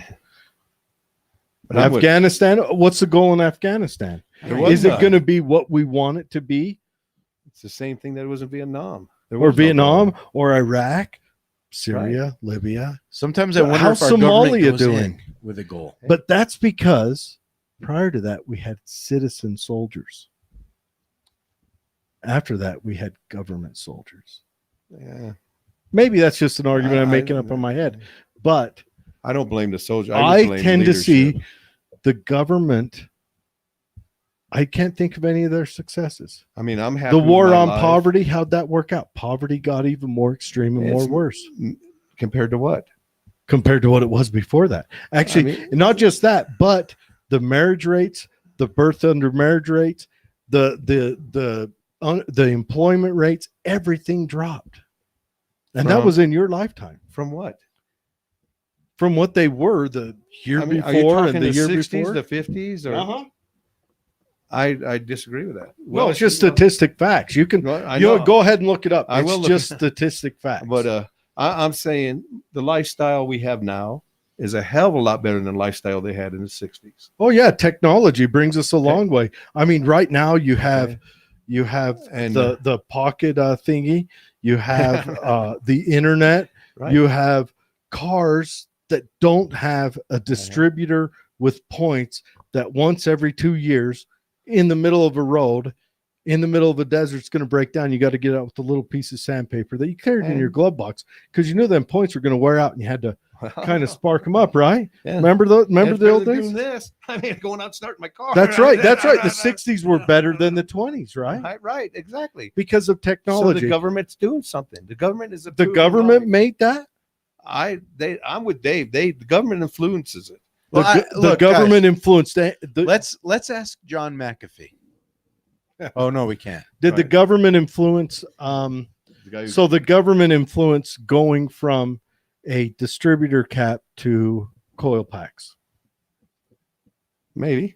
You think any of them bastards in DC even knew the difference between a coil pack the year they do you think that anybody in DC knew what OBD2 was in 1990? I don't even know what OBD2 is. Of course now. you don't. This is government. He really is government. So you think the government thought of anything with cars? Do you Yeah. remember what was What about gas mileage? Improvement of gas mileage. Was that government? no? That was Honestly, private. I don't think it was. I think it was private because the people asked for it. Remember, No, the people were asking. what's that guy, the Green Party guy, airbags? And Nader. Nader. Remember, Nader said, without the government doing this, it'll never happen. It'll never happen. And the car companies made it happen without government asking. Because for it. they saw it coming. The car companies would not have gone. No, it's not because they saw it coming. Oh, the hell. You know why it was? Because they saw it No, coming. nope. I'm telling you right now, because Mercedes made them, and Mercedes that year were the only ones to get five stars on their safety rating, and everybody else's sales plummeted. So everybody else brought airbags in because that gave Mercedes 5 stars. So what you're saying is a free market system of rating and an honor system is imperative. That's why to we an need an honest capitalist media, society. or just a capitalist site. That's why we need an honest media. It's going to come out and call balls and stripes. I like it. That's Honestly. why we need it. Because if you don't have it, we're done. We're subject to whatever they get bought off for. So Whoever pays them the most is what we're the subject to.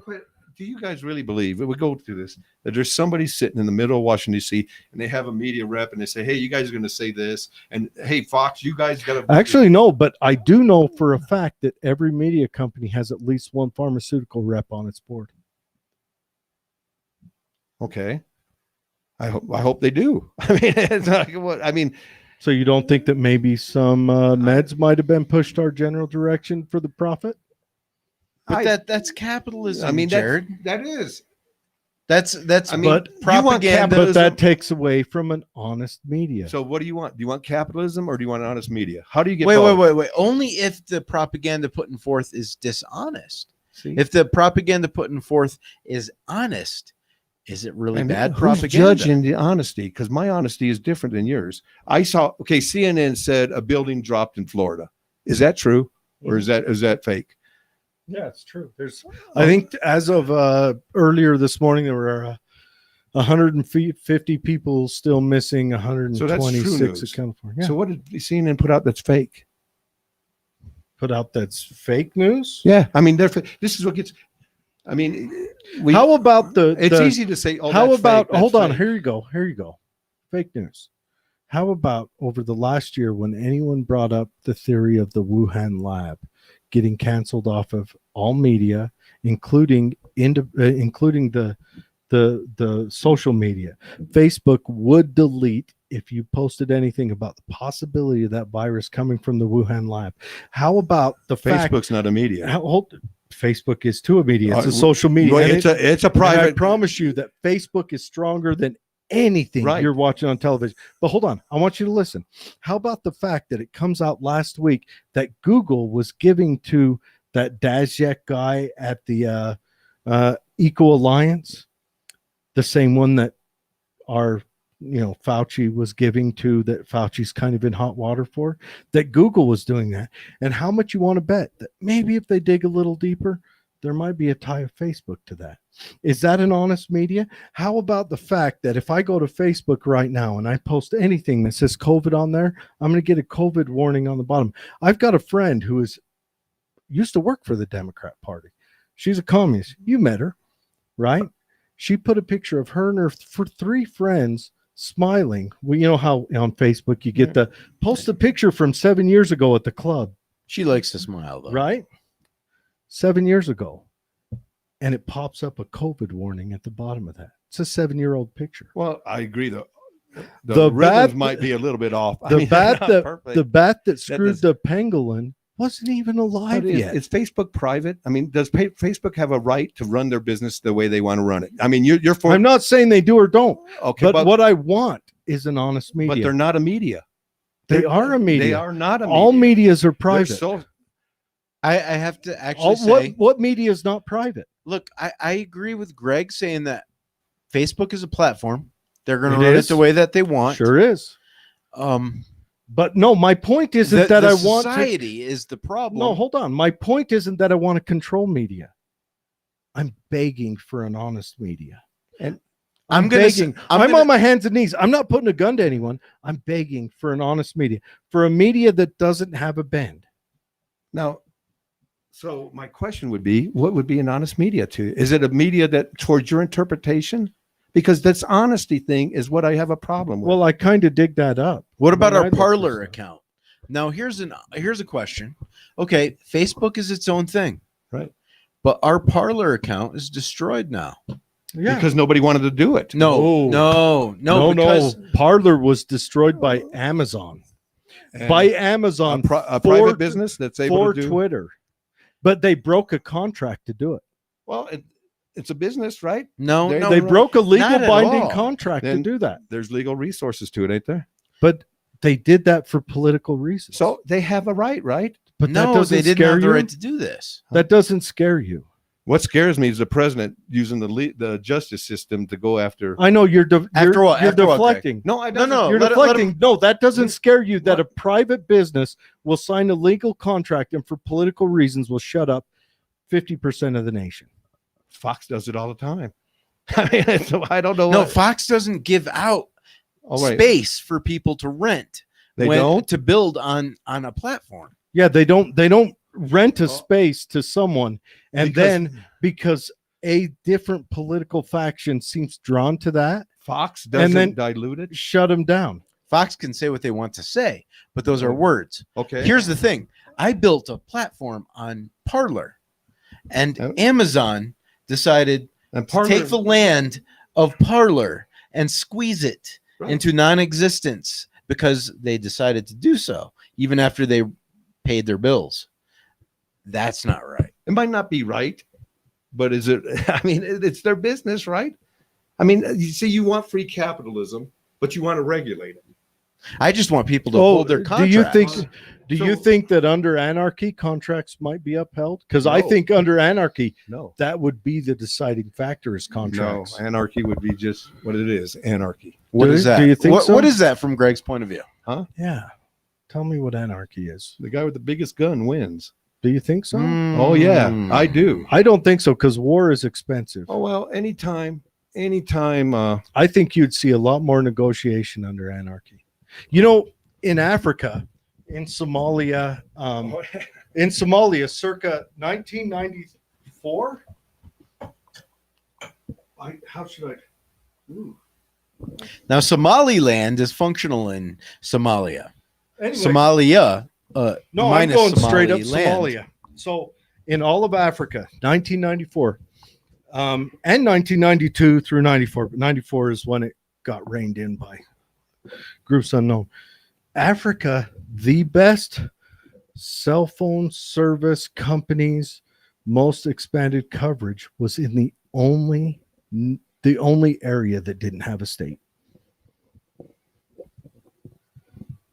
Somalia had the best cell phones in 94. And that's 94 when cell phones are brand new. Right.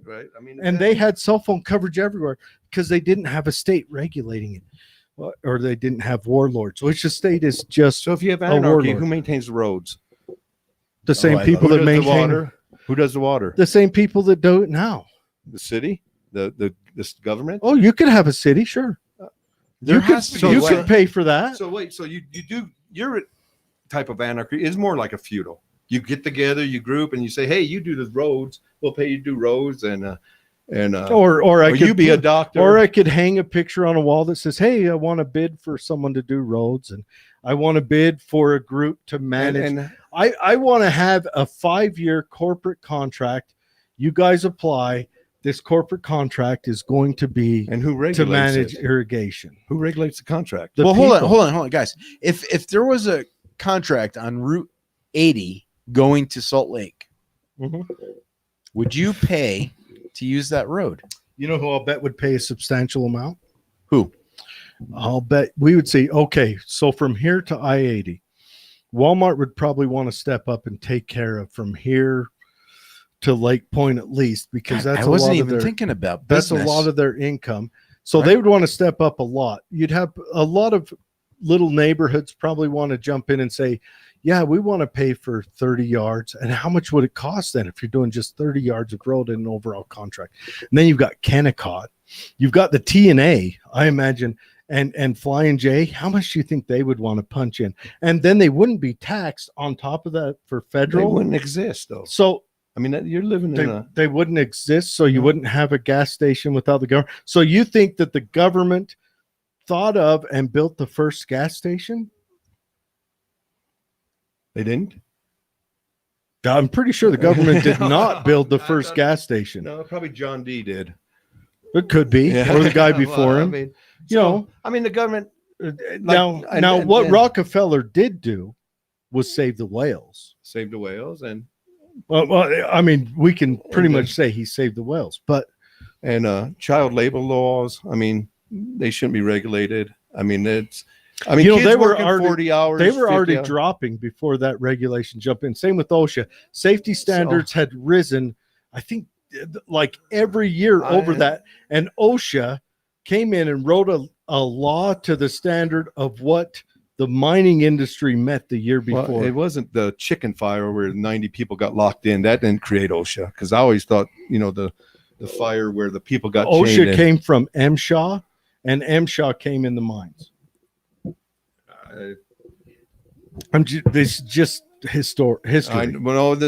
I think we might want to look up the chicken fire and how those people were chained in and how OSHA came Are you in. talking about It's wrong to chain people. To Right. their- Are you talking Right. about the textile fire Yeah. in That was- Chicago? That's one. I don't know if it was Chicago. For some reason, I'm Oh, thinking no. North Carolina. maybe New York. But anyways, they chained the ladies in because they would go out on their breaks Right, and have and- smokes and whatever else. Yeah, that was wrong. And then that was part of this beginning of OSHA. That's when the state and federal started. I don't know. I seem to remember MSHA started first. We And got that a makes safety sense. guy right here. And MSHA wrote their rules for what industry met the year before. Well, the mining industry was a pretty big deal throughout all of even ancient history. The one thing I do know is that we've had washing machines and time-saving devices for women before we had respiratory devices for men who worked in mines. So that's where our priority is as a society. But They are who drives family spending. I mean, makes sense. I mean, the women are the altars of existence for our species. So that makes sense. Substantially more important than men. We are very disposable. Substantially more important. But look, Now that we've gone sexist, I think OSHA is a great. It actually produces a great regulation. The 1910 CFR it's pretty cool. I won't lie. no, hey, I'm all down. for I'm safety. grateful. I am so grateful that our But workers. here's have to another follow that question reg. about OSHA. So we got So, two watchers right now. Does I know? Well, Whoever we've that only one watcher is that is not me on my cell phone. hung on hardcore. Congratulations, bro. Okay, here's another. It's probably the old man. Here's another question about OSHA or purple, right? OSHA has restrictions on guarding around equipment that runs, right? Yes. What happened at Purple over the last 2 months? They began a media campaign. I've noticed pretty good. So OSHA is protecting Purple's workers? Is Purple shut down? Does Purple have SWAT cars and all those government facilities they like to use surrounding it, forcing them to put up barricades around. Oh, I bet you Purple went through hell for a little bit. You know what's happening at my work right now? What? We're being flooded by people trying to leave Purple. Are you really? Yes. Because you know what Purple's done? They've come out and said, well, we told you not to do that. We've got, I think, 7 people from Purple trying to get hired at my work right now. Since that accident? Yeah. Since those accidents. No, you're right. I've heard there was 3. 3. 1 life-taking. Yeah. 1 life-altering. And 1 severely close to in the span of a month. So were those machines not locked out, or does any? Not locked out, not guarded. They don't have safety features to ensure it. My work, we have safety features. You know, you can't get near the machine without sending a flag up that kills the machine anyway. And then you got to also factor in. You also have to factor in the employee's persona towards the operation. Some employees, they get pissed off about these safety features. They do, but that's why you make safety features that their pistivity doesn't matter. Like my work has. We have sensors. If you open a door to get to a moving part, it kills the machine. When does it? Just boom, makes a mess. It even punishes the employee for not obeying safety procedures. And do you think that would exist without OSHA regulations, though? You know what? That's a good question. Honestly, I've never seen an OSHA guy at my plant, but I know that my company, which is a huge company, which just letting you guys know, we got a show coming up on some stuff, but that's for a later time. But it's a huge company that believes safety is its highest priority. At least they preach it. And I've watched them. You know what? I can say they just preach it, but they put their money where their mouth is, because they spend thousands of dollars putting guarding so that you can't get near that. And that's probably why you don't see an OSHA guy. That's probably why I don't see an OSHA guy. I mean, we're saying they spend thousands. I bet you an OSHA guy is living at Purple for the next 6 months. Yeah, but what's going on? What do you think Purple's punishment is? Do you think it's a fine? It would be a fine for a death like that, Yeah. especially if there's been. Okay. So then Purple's going to try to keep running through it, maybe run harder so that they can absorb that fine. So a perverse incentive has been made. No, I think OSHA doesn't do a fuck all. Oh, the hell. You haven't had one. OSHA has quite a bit of power over a business. Okay. What do we have here? Okay. We may have someone from Purple. It was a rule. Oh, we got. Then why would a child? Okay, that was an older show. It was a rule. No, we are not shut down. Still going through it. That's not true. Wait. Now I have no experience. So you work there. No, we aren't running harder. Okay, so what are you doing at Purple? Man, I should just send this guy the link, have him come on, or lady maybe. Well, it is 8:40, so we do have to kind of wrap up. Yeah, we do have to wrap it up, but no, we want to talk about it because that's significant. Losing a person in an unguarded machine. At my work, you can't get near the machines. It's not that they come out and say, "Don't touch this." It's hot, like they're a toddler and they put the little chicken wire around the stove. That chicken wire is way out and it's made of, corrugated metal and heavy shit. That's how you protect it. You don't give them the opportunity to touch it while it runs. And that's how you do it. And they're guarding crazy stuff. Yeah. Well, I've worked where areas where if you work on a machine, you got to get a lockout and you get the key to your supervisor. Oh, yeah. We have lockout, tag out. And then verify. I mean, we go through the work, and that's just the minimum. Lockout, tag out is the national minimum right now. Guarding is the second layer. So did they ever say how that girl got sucked in? Was it? Okay. Correct me if I'm wrong. From what I understand is she was in maintenance working on it, and someone started it up. Oh, my God. Yeah. I don't know. Whatever it is, it's horrible because Right. everyone I know that knew her said she was a beautiful, lovely lady. She was very kind, very sweet. And Everyone loved her loved her. job. That's why. Yeah, She loved everyone loved her, so she was a good human. You know, she was. Well, even a bad human shouldn't be go like I that. don't know. I can use a few of those. But no, that's the purpose of the. But yeah, so Lockout. I want to know what OSHA's doing. Facebook user. I should go to my Facebook and read who this is, but seeing how we're not friends, it's not going to give me a name. But I want to know what OSHA's doing. Do we have an OSHA person there every day doing a walk around, evaluating, maybe trying to bring you up to VPP standards or whatever? I would like to know. That would be important stuff. You know, I know it's crazy. A grunt off the floor knows what VPP is. That's what happens when a company cares about safety, I guess. You know, it's torture. it is torture. It's torture for the safety guy. Let me put it that way. And being government, you don't have to. Oh no, hide to OSHA. we've tried 2 times, 3 times. No, I think 2 times to get VPP status for an entire base. I'll bet yeah. there's probably not a government base that's actually got it. I'll bet there's private There's a few. contractors There's a few. on government bases that have got it.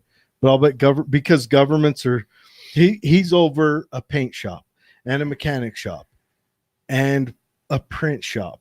So I'll bet that makes it hard to get VPP where you're over such a diverse, you know. Yeah, a military base does so many different processes. I mean, you have a hospital or a Tooele, clinic. Tooele Army Depot does so many things that it's hard to get the culture on one page. Well, it's not just that, but you've got to shift gears from building to building. Yeah. There's a lot to it. And then each building, the you've got to management has its you own made my personality. dad shave his beard. It's happened twice.